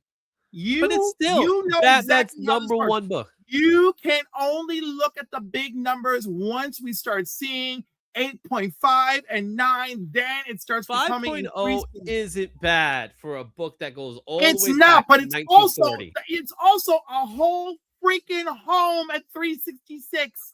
It's a whole damn house. Not in New York. Yes, in New York. You can buy it down the road from me. Not this part of New York. No, not your part of New York. I mean, you're in freaking hell. What can I tell you? You're in physical hell, but they have great food. Like that's we do have some great food. Right. And Yeah, that's how they keep open. you there. And something's always open. Something's always Yeah. open. All right, so that's the first one. Our next one is at a 9.2. This is shocking. One. This is shocking. On the same auction on May 9th, Okay, $134,200. See, I feel like this is a good deal. This is like a bargain as far as I'm concerned. Really? Yeah. Black Spiders, you're right with me, bro. What he's talking about? Because I said you live in hell. Well, he's in the same neighborhood, so let me tell you. His is even worse than mine. So I owe him his win. His Cliff on Comics win. I gotta get that out. He contacted me the other day. He was like, you know what I won? I won in Cliff. I was like, oh, cool, man, cool. All right. So a 9.2. That's pretty cool though. That is amazeballs. That's what I'm saying. I feel like this person got a steal. Below 150,000. That's awesome. All right. Our next book that didn't make the list, but it's worth mentioning, has to go to Star Wars in a 9.6 at $162,500. Do you see the yellow label? Yes. You know who signed it? By Mayhew? Mike? No. The other guy I'm confusing him with. Sorry. Well, there's a couple of things. First and foremost is the 35 cents variant. Ooh. That counts. But it's signed by not one, but two people. Is it signed by Mark Hamill? That's one. Is George Lucas the other one? No. Is it Harrison Ford? It's Harrison Ford. That's still good. The only thing that would have driven that price up higher is if it was George Lucas, in my opinion. Oh yeah. So if you look at Darth Vader's helmet, this is Hamill's signature right here. It's on his helmet, and if you look across, you see Harrison's signature. Nice. All right. By the way, for reference, in 2022, that X-Men 9.2 and a 9.2 sold for $204,000. Wow, in 2025, this time last year, it sold for $156,000. So 134 ain't too bad for the year 2026. But it's a major drop From those 200s, but those 200s are the COVID dome. So that's it. Yeah, that's it. I trust the COVID dome has its own set of history and rules. Dímelo, SPDT. Spidey Power Tumblers. I love Jose. Okay. Our last book in the pile of honorable mentions goes to Bone #1 in a. Did not see this coming. It sold for $12,000 May 25th through eBay in the best offer. Not too shabby. Not bad, right? Some good indie goodness by Jeff Smith. I think Bone was such a great series for its time, and the fact that this book sold for that high says a lot to that comic book itself. It's got a wonderful legacy into of itself. By the way, this book sold for the same price that it sold in November of 2020. Oh, interesting. So no drop. No, that's very impressive. But then again, this is probably a book you don't get to see that often either. If you want me to break your hearts, there was one sale in 2023 of $15,000. It's still not too bad. It's still not too bad. I think it's really solid. Talking about a book that came out in 1991, so it's not too bad. All right. So those are your honorable mentions. Let's go into our list here, and we're going to start things off, of course, in the modern age from 2000 to present. All right, Cliff, I always like to put you on the guessing game. So what's going to be this time?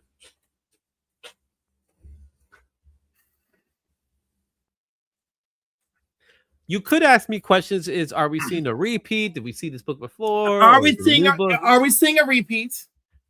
For the modern age, the answer is no. Is it a wildly popular character? Yes.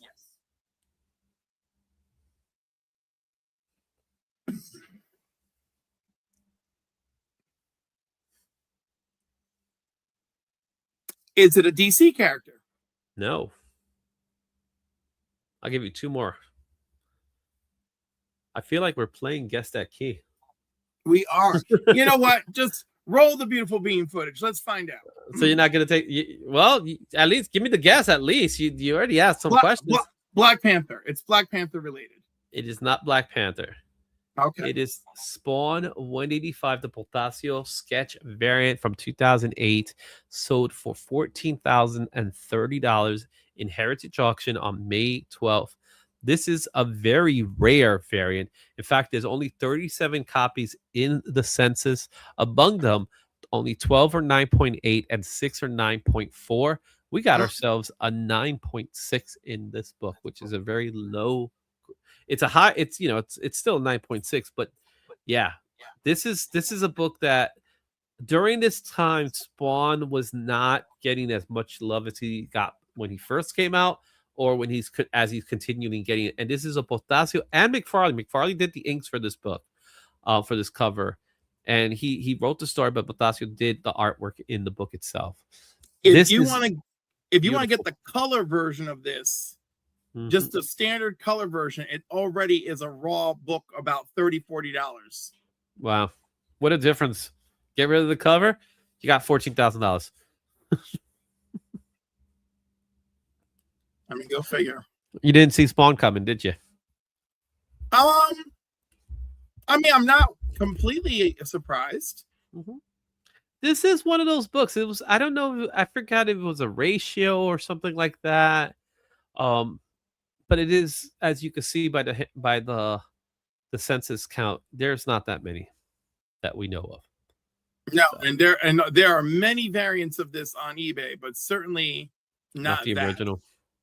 There's there's another one on eBay of issue 185, also by Will Portacio. It's first, yeah, it's a different cover done by him. It's going for $3,500 right now on eBay. Oh wow, $3,500. Yeah. Wow. Interesting. Spawn Endgame. It's the San Diego Comic-Con 2008 edition. That's the one. Interesting. Oh, good to know. Start. All right, let's go to our next. Everyone, remortgage the house. Let's go to our next book, which falls under the Copper Age. We're looking at 1984 to 2000. So, go ahead. Take a wild guess. You can ask questions first if you want to. Is it Marvel or DC? Neither. Is it Image? Tampoco. Is it Dark Horse? Tampoco. Okay, I give up. Hey, Dante. Well, you didn't ask the question. Is it a repeat? I don't care if it's a repeat. It's obviously something I'm going to be underwhelmed by. Well, it is something that actually returns two months in a row. But it's not the same book, but it's not the actual same sale, but it is the same book, which is a Beto number 2 from 1984 from Thoughts and Images. We have a sale on May 9th in a Heritage Auction for $12,810. It is the first appearance of Usagi Yojimbo in a CBCS slab, an older slab for that matter. Interesting. 9.6. That's awesome. I mean, definitely for a 9.6. This is right up there. For that this black, is right up there. Right up there with that bone issue. Yeah, exactly. Mm-hmm. Pretty cool. I like this. This is a book I would actually like to have one day. But there's not much I could do it. I probably won't have it. Stan Sakai, guys, good friend of Justin. Good friend of Justin.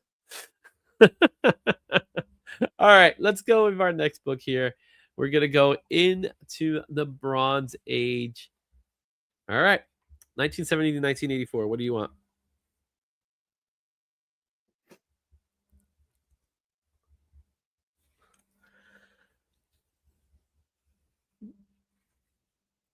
Black Suit Spidey. Black Suit Spidey was not during the Bronze Age. What's up, Roscoe? Black Suit Spidey is not during the Bronze Age? Nope. Falls under copper.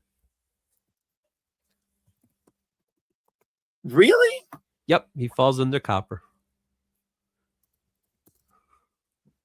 So what's interesting about this age? I'm going to go with Transformers. Transformers is at the tail end, I'll say, but I'll put it more in the copper. Look at this guy in the chat. Do better, Claire. Instigating me. Do better. Warlock. Oh, we got a Warlock pick. I would By the love to way, see it. I was watching somebody's video today where they got a Warlock at the Oh, you're talking about I know who you're talking about. It's Pillow Box getting that Box. magazine. Yeah, I saw it. Pennies. I saw it the video. I saw it. I was like, Warlock. Oh, wait, no, because he actually got a low grade. I saw what it was. Oh, whatever. It was still pretty good. Yeah, I got mine up there. Well, it's right up there. So okay, so is it a Marvel or DC? It's a Marvel.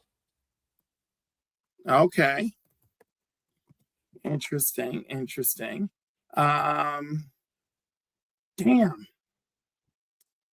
I'm torn between yeah, if only we're Adam Warlock. I'm torn between Iron Man. Thanks, X-Men. Lando. Okay.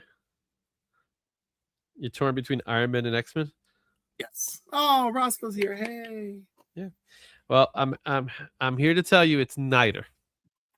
Okay. All right. So it's neither X-Men nor Iron Man related.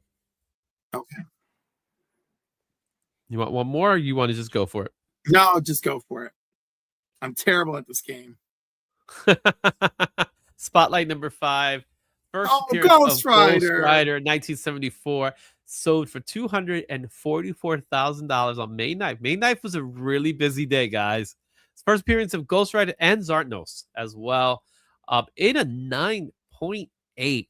That is extremely. It was May 9th, the day that the trust fund babies were allowed to spend. Is that what well, happened? that's when they had the major auction. So May 9th was the auction. I get it. I'm just saying, yeah, that's when the trust fund babies all came out yeah. and did their thing. Or actually, what I hate more, the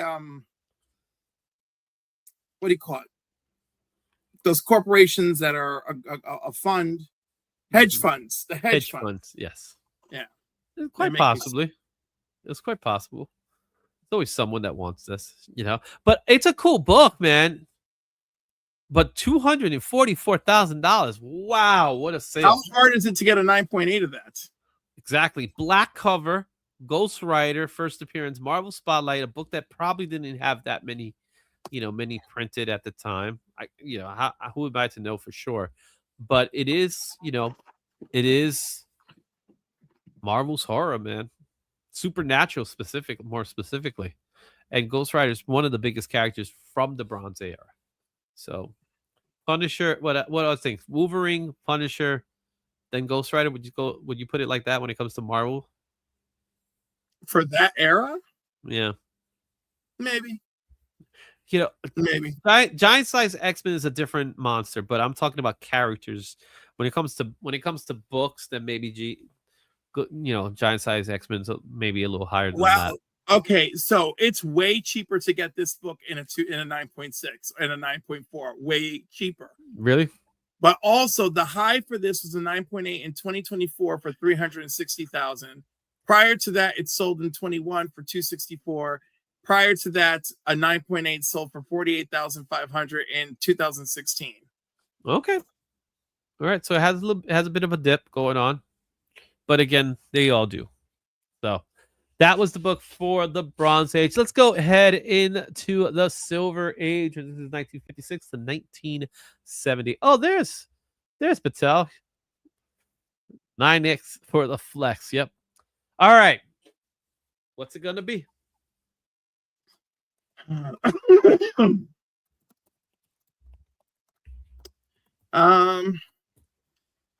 what do I have in the Silver Age?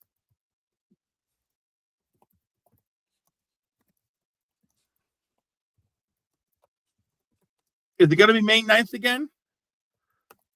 I don't know. All right, so Silver Age, we've got lots of Marvel. Marvel pretty much dominates the Silver Age. We all know that.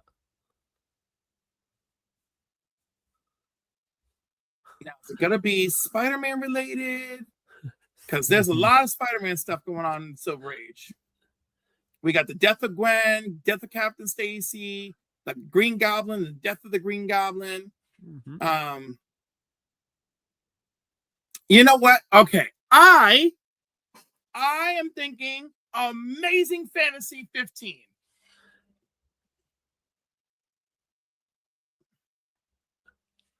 I got one. I got one. You see that, Lando? I got one. First appearance of Spider-Man Amazing Fantasy 15 from 1962 Marvel Comics. $268,400 in an 8.5. And yes, it was May 9th in Heritage Auction. Bravo. I think this is a book you'll see all the time in those auctions, in those auction houses. It's just dependent on the grade. Often. We will see it often. Yeah. I like the fact that this one actually is stamped on. I dig that. Las Cruz is like, hooray! I feel so good. I feel so good. I feel so numb. Yeah. Yeah. But at 8.5, I don't feel like we see an 8.5 all the time.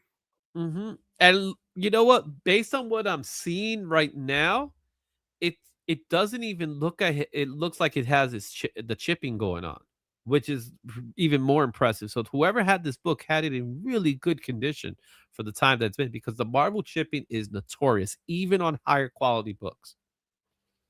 So it would be there. And, you know, you kind of see it. If you look, it's kind of hard to see it from the screen right now. But if you look above the A, the first A in Amazing, you'll probably see that if it wasn't slabbed, the process would have begun. You know what I mean?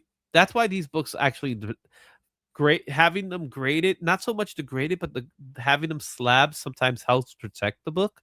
It sucks because you don't get to see the interiors of the book, but it's one of those things that it protects the book and it protects its value. They make reprints for a reason. Yeah, and they make plenty of them.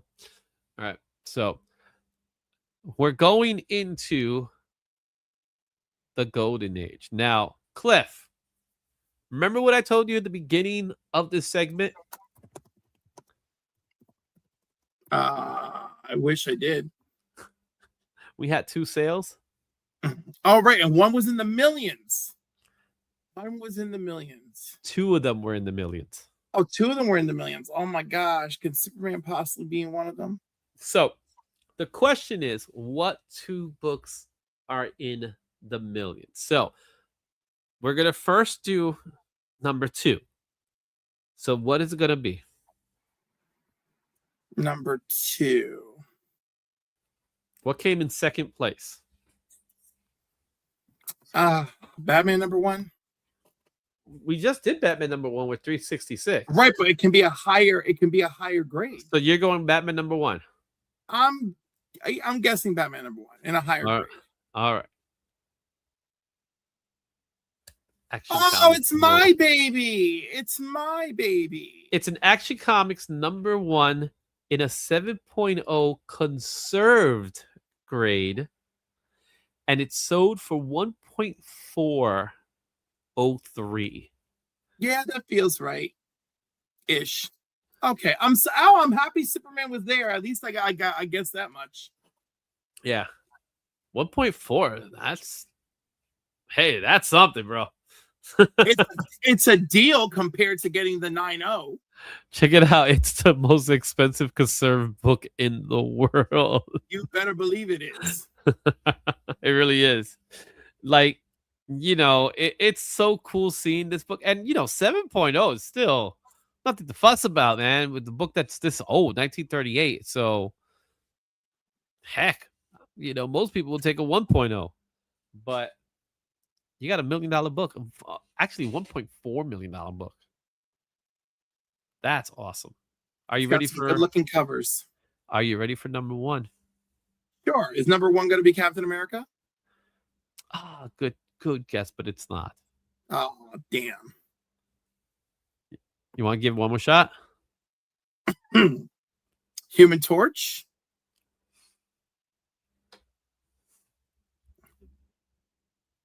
Come on.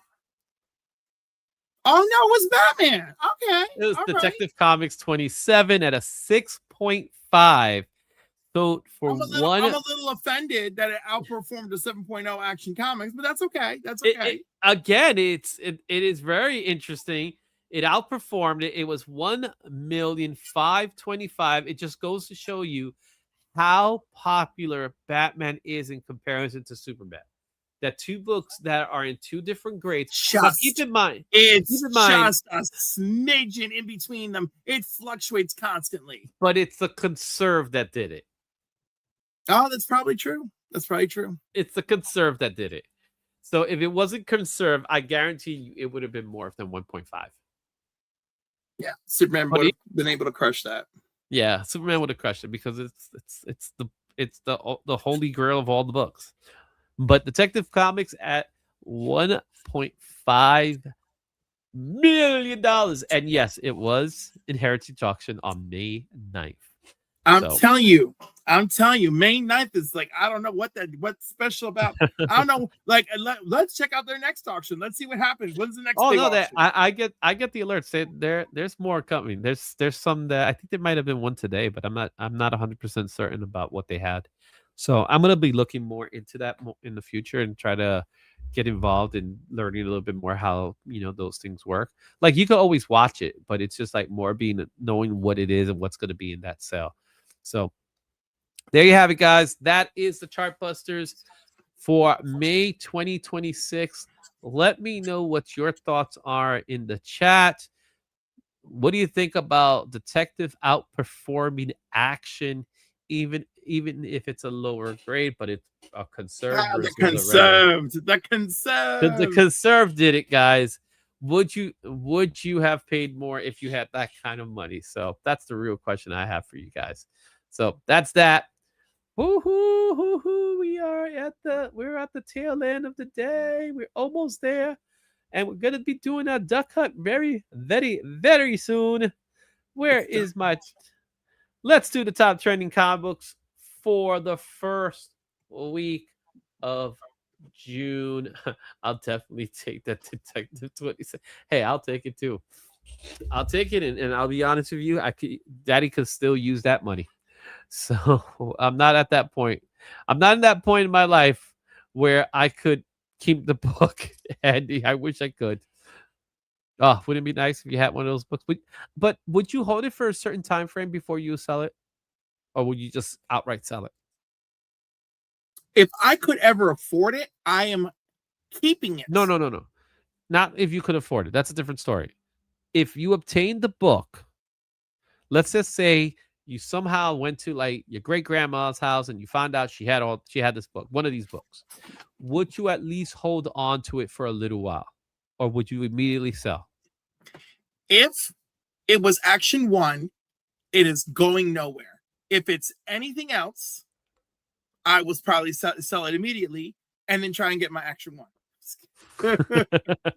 So you wouldn't sell the Action 1? I would not sell Action 1. Wow. And you would eventually. No, why? Why would I sell Action 1? When the day comes?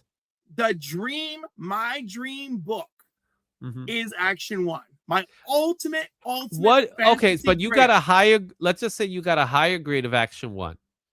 Would you just demote it and then use the money to buy other books, or would you use the money to just take care of you? I have 2 Action 1s in this scenario. You have a high grade Action 1, but that's the one I found. But that's the one you found. But you could obtain a lower grade Action 1 and profit. I would consider it. All right, cool. Anyway, it's time for the trending comics. Let's do this.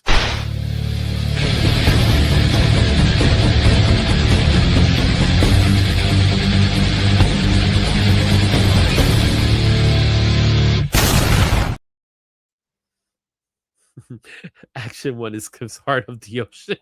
It is, Scarflong. It is. My heart will go on, baby. So we got top trending comics for the first week of June. I'm so excited. We're halfway through the year already. Would you believe that? And we got some fun books in the top here. Some returning, some making a return from previous months. All right, Cliff, go ahead. Okay, I'm annoyed by Absolute Batman 20. I mean, like, get over the spine ticks, people. Like, I can't, you know. Lobo, good to see you. Great to see you. Spider-Man War, I love you too, baby. And the show's pretty decent. Everybody, y'all need to watch it. It suffers from something that I find most streaming series suffer from, but that is that it takes 4 episodes to really warm up.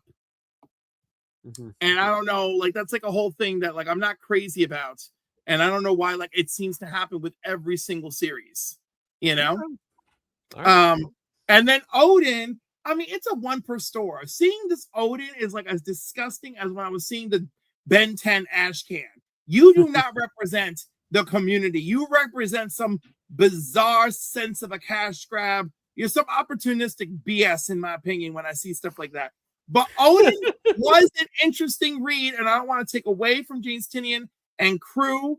I'm just saying the fact that it only appears in these charts because it's a freaking thank you gift, whatever. Bacarajo with that. I'm done. Wow. I didn't expect that word to pop up today. Well, if you read that book, you would know why. Also, I hope Odin destroys all the characters in that book. All right, so let's get into it. Let's start things off with our honorable mentions for this week. These are the books that didn't quite make the top 10, but were damn close. Starting with our first one with his Exquisite Course, issue number 13. Like the Odin that you just mentioned, it is the special thank you variant of the book. So, how you feel about that one? Again, I don't like that's the thank you variant. I would have preferred it was here because of the actual love of the quality product that is Exquisite Corpses. I felt this book was solid straight through. It stuck the landing. It left me in the exact position of wanting more. Mwah, Tynion. Mwah. Our other one was Amazing Spider-Man 345. There's so much spec with this book when it comes to this one's book. Fun. It's a great cover. It's an awesome Eric Larson piece. It is the first appearance of the symbiote, which I think was just dumb. We're stretching for this one. Well, isn't Cletus Kasky like his finger is present or something like that? It's some stupidity. That's how I look at it. I personally like the book because I like Eric Larson. And I personally like the book because I know what it means to the history of these characters. I don't mind seeing it. But I mind that it's here for some weird speculatory. Well, it has everything to do with that. We're getting closer and closer to Brand New Day. Right. But like, we're not getting Carnage, folks. Like, what are you like? No, like, I feel like that's the last thing we're getting here. Oh, no, I think it has something to do with the symbiote. So my personal thought is that we're not getting Carnage, we're not getting Venom, but we are getting symbiote. I think there will be a symbiote. I think, as usual, people are making up anything. Oh, yeah. It could be that we get none of that. No, we're not going to get none of that. We're not going to get none of it. I think people are out of their freaking mind. I rank this right up there next to, I want to say, Henry Cavill will show up as Captain Britain. That's how wild I want to rank this. Now, if Henry Cavill shows up at Captain Britain, then you owe me another book. No, shut up. No, you don't. And then the other thing is, Henry Cavill will show up in Loki season 2 as Hyperion. Like, these are the That's actually, I think, is more plausible. It didn't happen. It absolutely didn't happen. No, I don't think it happened. I think it's more plausible. I don't think it's plausible. I think it's wild. Well, you don't think Secret Wars, not Doomsday, but you don't think Secret Wars they could have pulled off some things like that? No, I feel like they have enough of a mess to clean up. That's what Doomsday is supposed to do. Isn't that what Doomsday is supposed to do? No, because Secret War. If I was gonna say anyone left within reason, and I believe that the Parker brothers, or whatever their names are within reason, right? You named them the video game, the series guys. The Anyone, Russo brothers, man. The Russo brothers, the Parker brothers. like I believe the Russo brothers. Thank you. That I believe, like any sensible person. I still believe in Taylor Swift. Right. I don't care. I still love Dazzler, you know, and that one was really bad too. People ate that up for days. I was caught up. She went to a football game with her friends, okay? Just because her friends happened to be all these Deadpool people. There was some other things. She dressed up in the character. She dressed up as Deadpool once. Yeah. Yeah, but that doesn't mean crap. Yo, Kim Kardashian dressed up as the best looking Mystique I've ever seen to wrongly show up at Tracy Ellis Ross's freaking birthday party, wrongly mistaken that it was not a Halloween party. And I was like, I still haven't seen her show up as Mystique, and that was badass. And she had her two homegirls. She had her two homegirls as other ex-bitches when she rolled up. Is the only thing Kim Kardashian has ever done that I approve of 100%. That was epic level cosplay. Epic. That said, yeah, be very cautious. I like this book. This book has Spider-Man history. That's fine. But outside of that, be careful.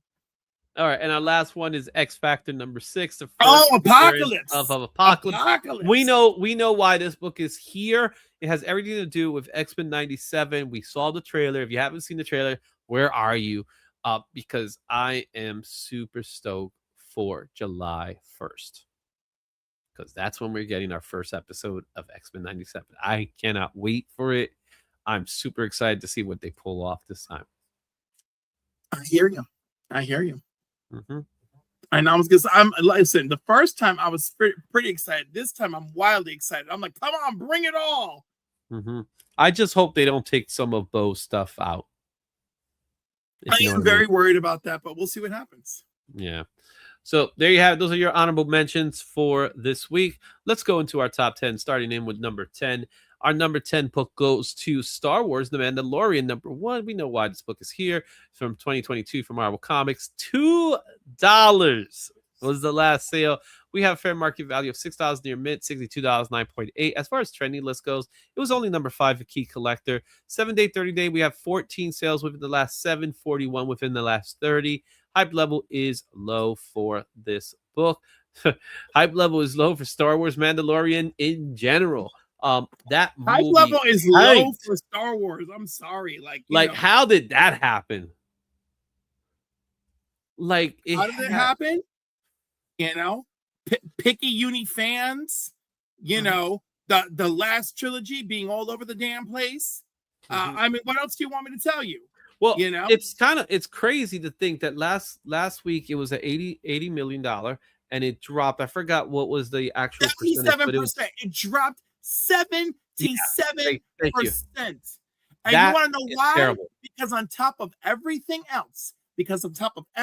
else, the word of mouth on this movie was meh. It was meh. It wasn't that it was bad. It was like you said. It was okay. I did not really hear anybody say that it was terrible. People walking around saying a movie was okay. That's it. It's like, oh, this was made for streaming. But at the same time, I'm not sure how anybody's aware of this kind of stuff because now we're going into movie, culture stuff. But what Backrooms did is unheard of. Unheard of. It was number 1, and not just unheard of. It's rare. It was rare, but it was amazing. What was even more rare was Obsession did. It was the third week. Obsession was great. And both of them together, that was phenomenal. And they're both horror movies. Yeah, both horror movies. Both under 20 million to make. And remember, folks, don't be an incel. If you take nothing away from those movies, don't be an incel. Well, the crazy thing about Obsession, not since and this is the crazy part, not since E.T. has a movie gained momentum the way that movie did. Right, because the 77% that The Mandalorian lost, I think freaking went right over to Obsession. It went to Obsession and Backrooms. Yeah. Because Backrooms has this meme that goes along with it. So it went So it went with this generation's money. That's what happened. Backrooms is based off of memes and things like that, and people went to see it, and they go and they stood for Obsessions because it was the third week of release. It didn't make the number last week. It didn't make the number the previous week, but somehow there were, like you said earlier, word of mouth. The word of mouth of Obsession is you got to go see this movie. And Backrooms, both of them had excellent word of mouth. Mm-hmm. Even people I know who said, I don't really know what I watch when I watch Backrooms. I think I need someone to explain the ending to me. But even those people were like, but you should definitely see this movie because you got to see what I saw. Also, the director is 20 years old. Yes. He's the youngest director to have a #1 movie. And I think, yeah, right. I think he did great stuff. Great stuff. Good for him. Good for him. I'm very happy for him.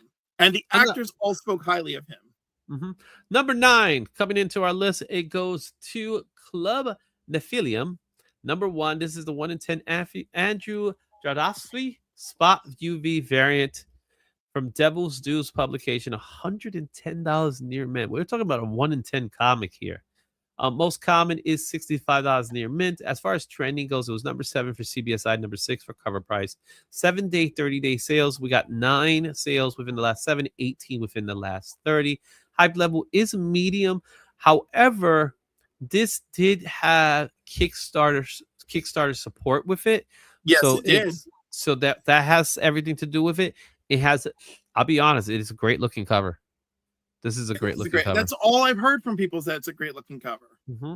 So that, there was some general buzz behind this particular cover, and because it has a Kickstarter backing team that goes with it, so people were searching for this book. I don't even know how $110 worth is that, because granted it's a nice cover, but $110 for a 1 in 10. Wow. Because I think people may have under ordered. Mm-hmm. Oh yeah, it was definitely under order. We're talking about Devil's Due Studios. I know, but you would think that, I don't know. You would think that it had some Kickstarter buzz. Maybe somebody. It had some Kickstarter buzz. I know Brian McClay was talking about it in his show when it originally came out. So I think on Tuesday of last week, he was talking about it. So I did catch a little bit of that. So there was definitely buzz behind it. I know that Lando talked a little bit about the buzz behind this book as well for New Comic Book Day. So there were people talking about it. And I don't know what the original 1 in 10s were going for in some of the shops, but it was definitely something that people were hyped to see. Oh, there's Mark. Mark's back. I'm back. I've been checking every few hours. IMAX finally kicks Star Wars out of IMAX. Just brought He-Man tickets hype. Oh, that's awesome. There you go. Get to see He-Man in IMAX. That's awesome. All right. Going in at number 8. Numero 8. And it goes to Absolute Evil, number 1 from DC Comics. We got a $10 last recorded sales. This book fair market value is $15, $92, 9.8. As far as trending list goes, is number 5 is CBSI. We have 11 sales within the last 7, but 104 within the last 30. Hype level is at a medium. It has everything to do with Absolute, Green Arrow, and everything that was going on with this book specifically.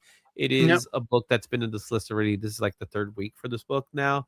Yep. So I equate this book to the Arkham M of it all. Arkham M has something important to say, but it's not like that key. So it keeps floating around. And this is the same thing. This book is like, all right, like Ollie gets his head caved in, and also Dinah shows up. So like, let's make sure we have a copy. Yeah, it's also, even if you go further back, it goes back to the DC All In special as well, which is kind of the same thing, where not everybody was like, oh, this is their true first appearances, and now let's go grab them. They still don't have the same hype level as, let's just say, Absolute Batman number 1 has, but people still need to have that book to say to have that first. Yeah, well, if the characters weren't introduced looking like they were drawn by a 3rd grader, that might have helped. Well, it would have helped if they actually made the cover too, instead of the back cover. I did submit my all in this week, though. I did submit. Oh, good. And I did put a note to put it reverse. So hopefully they do it. So we'll find out. Coming in at number the 7. reverse. Got Yeah. you. I had I made to that process that request. All right. Odin number 1, the secret thank you variant. We talked a little bit about this earlier. $68 near minute was last recorded sales value. It goes for about 63 in the fair market value. As far as trending goes, is number 6 for CBSI, number 10 for CovrPrice. We have 13 sales within the last 7 days. Within the last 30, there's been 80 sales. Also, I would consider this a medium. Okay. Again, I'm not feeling it. Good for you, Like, and I love me some James Tinian. I really do, but I'm not even convinced I want to keep coming back to the series yet. It's not like I like any of these characters, Yeah. Like right off the bat, it's like they're really not good people. I don't know how invested I am in them. Oh no, something super terrible happened to them. Oh, how unfortunate. Going back to Absolute Evil, Mark says, Absolute Evil is such a great read. Y'all think it's Ollie under the mask. If it's not, Evil will have its key status revoked. I don't think so, because you have first appearances of other characters like Dinah, Black Canary. So maybe I know, but people don't feel the same. They don't. Yeah, it is possible, but I don't think it's gonna be as bad.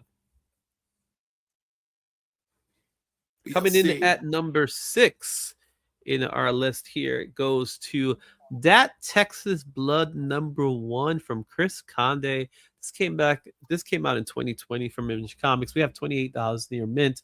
Book goes for about $20, and yes, 9.8s are currently at $40. That's the last sale that we heard of. As far as trending list goes, it was number 1 for CovrPrice. As far as 7 days, 30 days, we have 18, 20 sales within the last 30.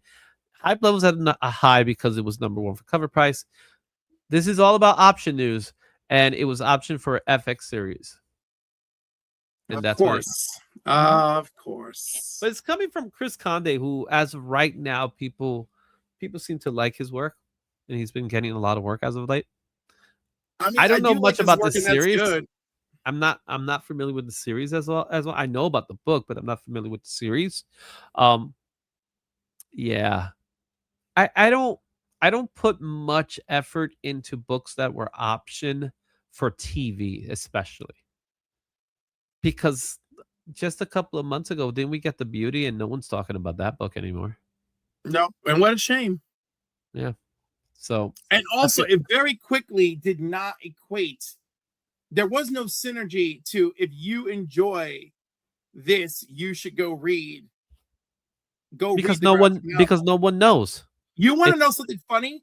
The show that I remember watching that I think did the most for comic book readership was Heroes. And there was no comic books until much later.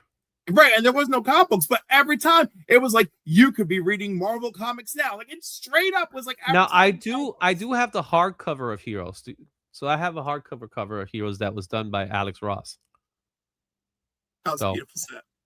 Yeah, I do have that. I think with Heroes, it came in the right time, and that first season was great. It was so good.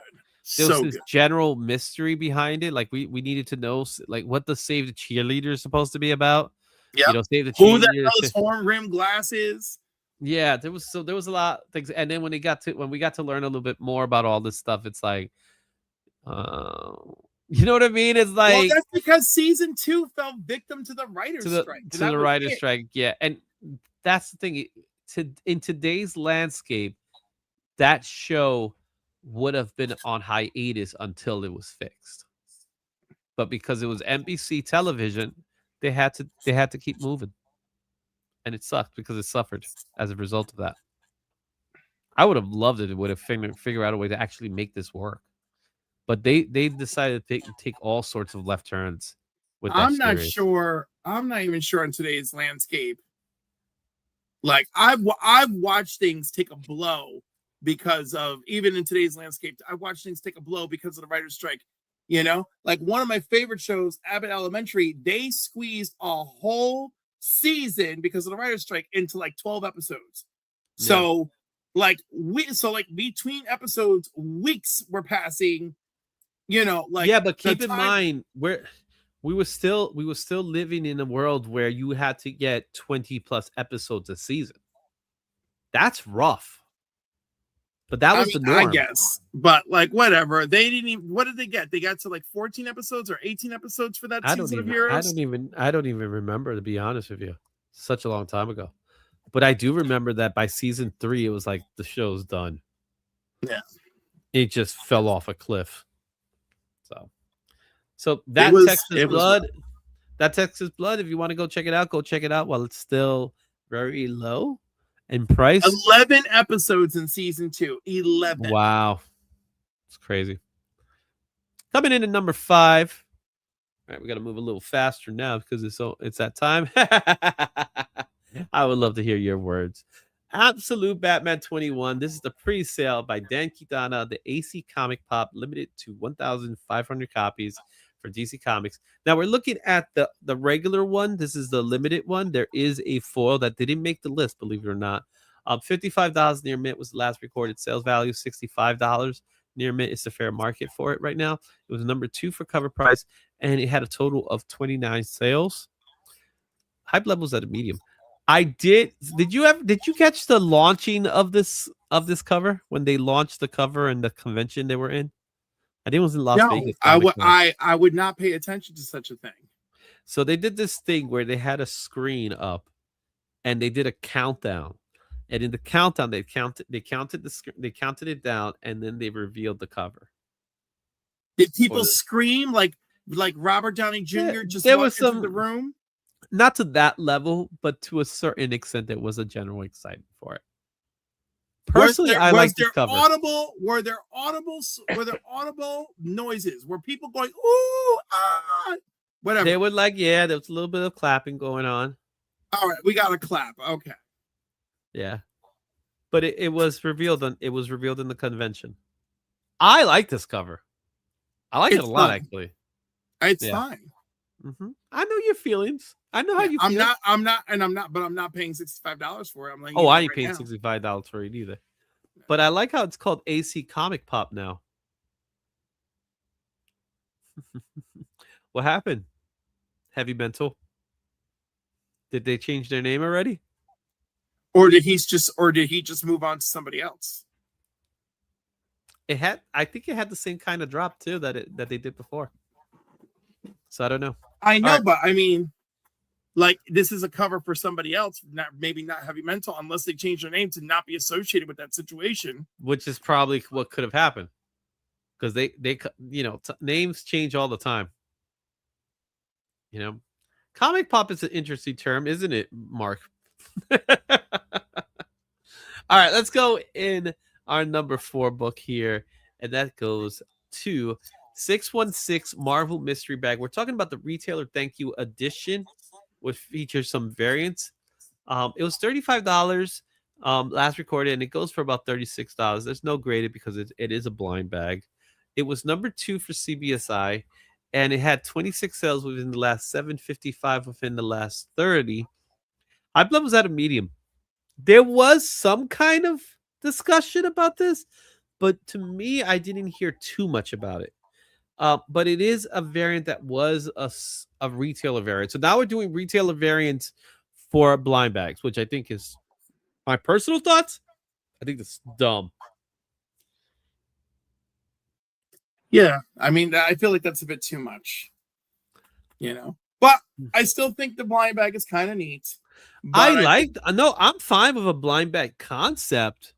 What I think is dumb is a thank you variant of a blind bag. So your store and you get a blind bag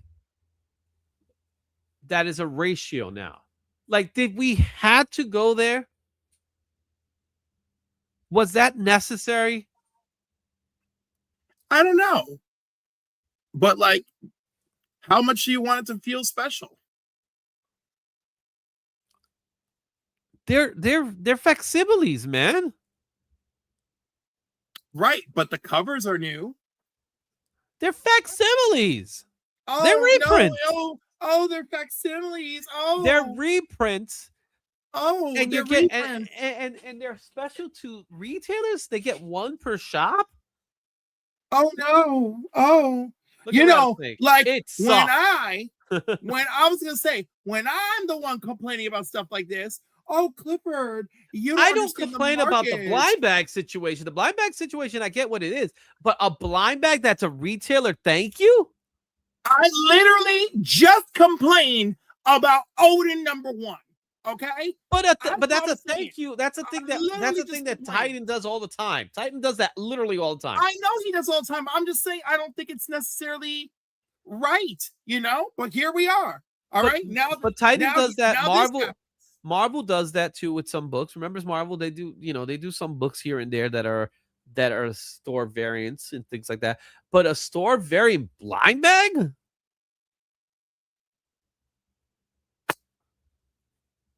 Really? I don't know what you want to hear from me. Okay, I am the first one shouting from the rooftops. It's too much. What happened to just enjoying the hobby because we liked reading the comics and enjoying the art? You know? Yeah. Do you can't know even do that. someone actually complained today in the LCS in front of me that Dead Man is too wordy? And I'm like, what? I'm spending money on these damn books. Be wordy. You pay by the word. You pay by the word. How many word balloons? Yeah, like, it's gotta be $7.99 for all those word balloons, man. Exactly. $7.99. Yeah, story me, people. Story me. Yeah. So Rattlesnake's like the 616 giveaway last year was better.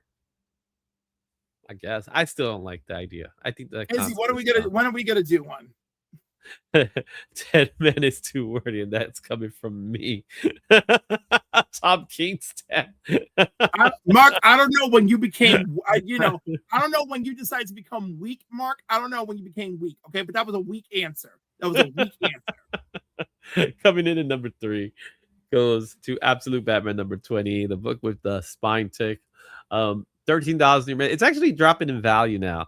But of course it is, because it's ridiculous. And allegedly only about 30% of the product all over the North America was damaged. 30%? I don't know if it was 30%. I think it was more than that. Allegedly. And you want to know why we don't have exact numbers? Because we don't get exact numbers anymore. All we have is estimates through ICB2, and all we can do is watch CDC freaking 30%? What they do. If it's 30%, it wouldn't be that bad. That's what I'm saying. It had to be higher than 30%. I'm saying allegedly. Because you know what? Another thing we know how to do in the comic book community is blow something out of proportion. Hey, what's Mark saying? I'm not weak. I gave it a good review. I described it as extreme world building. Good. Mark powered through. See, that's the Mark I know. He read the whole thing and gave it a proper review. 3 hours later. That's right. And the guy's dead, so it's not like he's going anywhere. Wow, you really missed the point of dead. Put a bump. For you. 25 sales within the last 7 days, 538 sales within the last 30. Number 2 for CovrPrice. Hype level is currently at a high because of the high sales volume. But yeah, I still don't believe it's 30. It has to me, it has to be higher. My personal thoughts, it has to be higher. I'm just saying, there's so many covers. Why do I care? By the way, I saw the orange second print today, and I think it's beautiful in orange. I'm hearing that. I haven't seen the orange one yet. I'm going to see it tomorrow, I'm sure. Yes. All right, coming in at number 2 is Spider-Man Noir number 1. This was from Marvel Comics. $529 at a 9.8 was the last recorded sales value. $294 near mint. $597 and a 9.8. As far as trendy list goes, it was number 1 in Key Collector, number 4 in CBSI. It did make the top 20 for CovrPrice, did not make the top 10 for CovrPrice. As far as 7-day, 30-day sales, we have 16 sales within the last 7, 44 within the last 30. Hype level is at a high. We have a TV series currently right now in Amazon. If you haven't checked it out, I'm just 1 episode in. In fact, I had to see episode 1 twice because my daughter wanted to see it. She didn't see it the first time with us, so she wanted to see it. I enjoy it. I like it. From what I've seen so far, I enjoyed it. Yeah, I enjoyed it. Yeah, I'm watching it in pseudo color, and I'm having a good time. Did You you know? do a mix yet? Did you see the black and white, any of the black and whites episodes? No, no. Good. Mhm. I'll Yeah. get to it eventually, and I'll evaluate how I feel. I like the pseudo color. It Mhm. kind of reminds me of like watching episodes of The Untouchables when they went to color. Yeah. That's cool. So it still has that well, it's supposed to be like that Technicolor feel, right? Right, exactly. And I really enjoy it. Look, Mark is enjoying Spider-Man Noir. That's I feel great. people are very nitpicky. I have Mhm. seen people review it's like, oh no, it's really good, except Nicolas Cage gets really Nicolas Cage. And I'm like, bitch, isn't that That's what the we love point. about him? But that's Isn't that what you want. That's exactly what we want. That's how people fell in love with him. That's what I wanted. And you know what? Yeah. I love, what's so great about his version is that it still has that same Peter Parker charm to it, but it's Yes. still in a different light. You know what I mean? The fact that, and I'm only one episode in, so I'm really not giving too much away, but his quips are great. I love his quips. Like he's always in spider character, even though he's not a spider character and stuff like that. When he's telling people all the things that he said, like the little stupid things like, what if I threw you off the roof? The roof is like, just to let you know, I'm not afraid of heights and stuff like that. He'll just say whatever comes into mind. So I love the Nicolas Cage of it all. I think it's awesome. So to me, it's good. Yeah. And the fact that he has a heart for everybody, that's kind of another beautiful thing about it. Like his poor secretary can't get money because he gives everything away for free. Almost like the real Nick Cage. Nick Cage. So it's awesome. I love it. All right, that's number 2. But honestly, he should be looking out for her. I'm sorry. Come on. Well, she's telling him, like, come on, let's do this. Like, blackmail the girl. Do it. Like, it's only the first episode, and he already 2 times already. He's like, yeah, you don't have to pay me. I'm like, dude, take somebody. Right. If you don't need payment, your girl needs some payment. Give her or something. Oh, and coming in at number 1 this week, it's gonna go to Omega Man number 3, the first appearance of Lobo, the main man himself for DC Comics in 1983. $81 near mint's last recorded sales value, $135 in near mint, 288 at a 9.8. As far as trending list goes, number 1 for CBSI, number 7 for CovrPrice. 7-day, 30-day sales. We got 17 sales within the last 7, but within the last 30, which is more impressive, 107 sales for a book that goes all the way back to 1983. Hype levels at a high. It's all about that bucket, man. It's all really about the bucket. I mean, I think it's all very strange, but okay. It's all about that. And what's really funny is like he's not the star of this movie. He's not the star of this movie. And also, you can't tell me that people are not thinking about this movie when this book keeps rising up from the grave. So clearly people are thinking about this movie. Yep. Oh no, people are excited. I think there is a general excitement for it. Because why not? But at the same time, I just think that what makes more sense to everybody else is, and I'll show it to you one more time. It has everything to do with the fact that, dare I say it, it's all about that popcorn bucket. It's all about that popcorn bucket. Did you get your popcorn bucket? Look at that. Let's see that again. Let's see that That's again. The last thing on my mind. You don't want that popcorn bucket? No. Come on, look at that. Get 3 pieces of popcorn.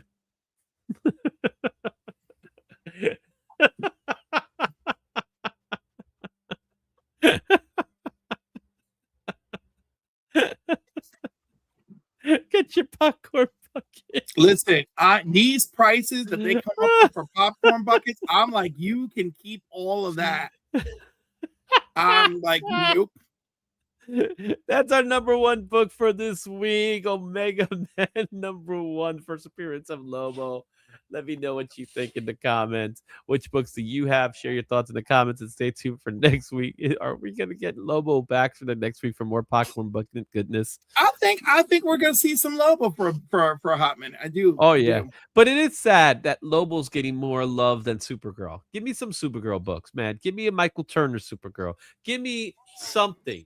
Like, give me something. Well, give me Woman of Tomorrow. That's the They book gave that the us a whole lot of movie's about. stuff. They But gave I'm us saying a lot of in a stuff. top 10, let this book sell. Anyway, guys, let me know in the comments what you think. We love you. We need to talk more about this. And now it's that time. I know you've been waiting. We've been waiting for a while. I know you guys been waiting. I know I've been waiting. I know my dinner's waiting. It's time for a duck race. Let's do our duck race. So let's get our ducks ready. So Cliff, while I get this duck race ready, let the world know what you're up to. Well, over at the Council of Comics, we are slowly reaching out to episode 200 of New Keys and Hot Comics on Monday nights. So Monday, the 29th, will be the 5th Monday of June. It will be the 5th anniversary of the Council of Comics. It will be our 200th episode of New Keys and Hot Comics. Now, I have not revealed everything going into the giveaways yet, but I can assure you that the members giveaway is getting a copy of Amazing Spider-Man 200, which not only retells the origin of Spider-Man, it reintroduces Mysterio, who has not the original Mysterio, who had not been seen since issue 67. So there's that. Also, I'm trying to plan some fun things over at Cliff on Comics for Comics and Coffee with Cliff. Maybe Izzy will finally join me one day for an episode. You know? Oh, damn time. How dare you, sir? How dare you? You know.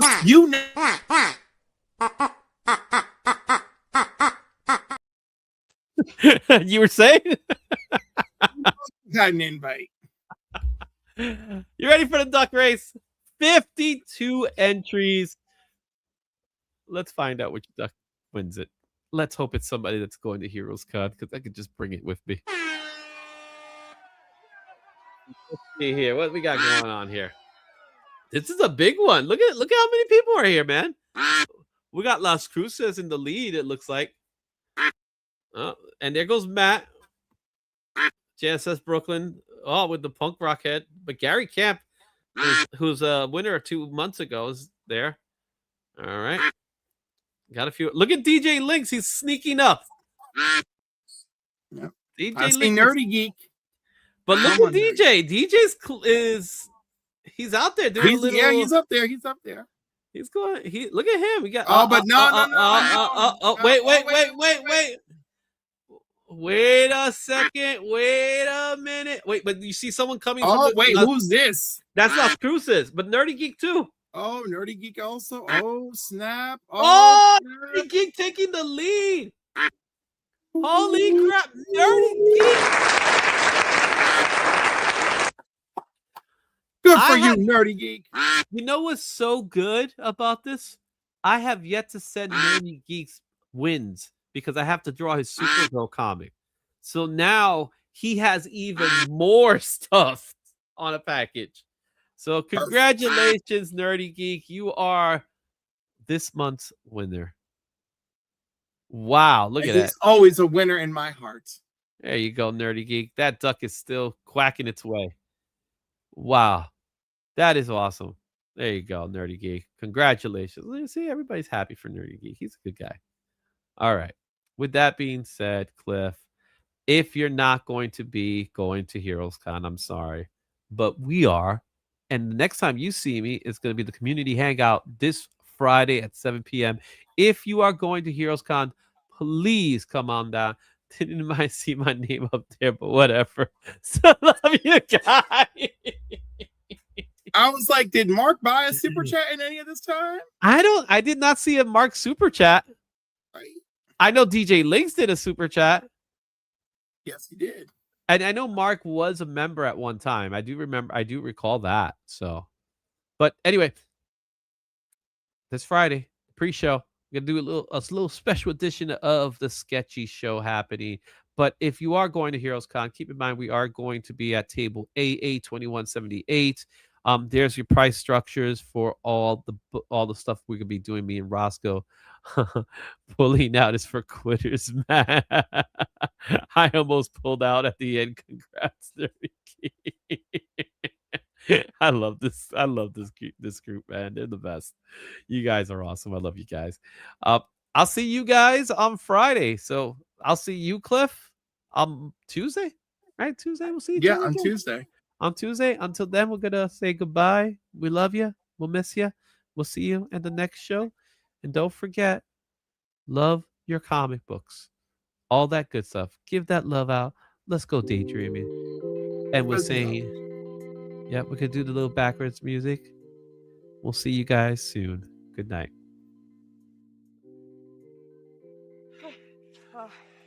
I think this is it. I think you're about to go home. Okay. All right. Look, thank you. Thank you. Thank you. Thank you. Thank you. Thank you. Thank you. Thank you. Oh, thank you. Thank you. Thank you. Thank you. Thank you. Thank you. Thank you. Thank you. Thank you. Thank you. Thank you. Thank you. Thank you. Thank you. I never said thank you.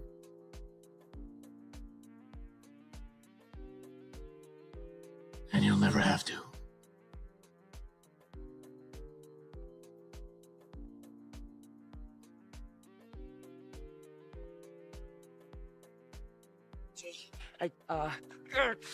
Thank you, thank you, thank you, thank you.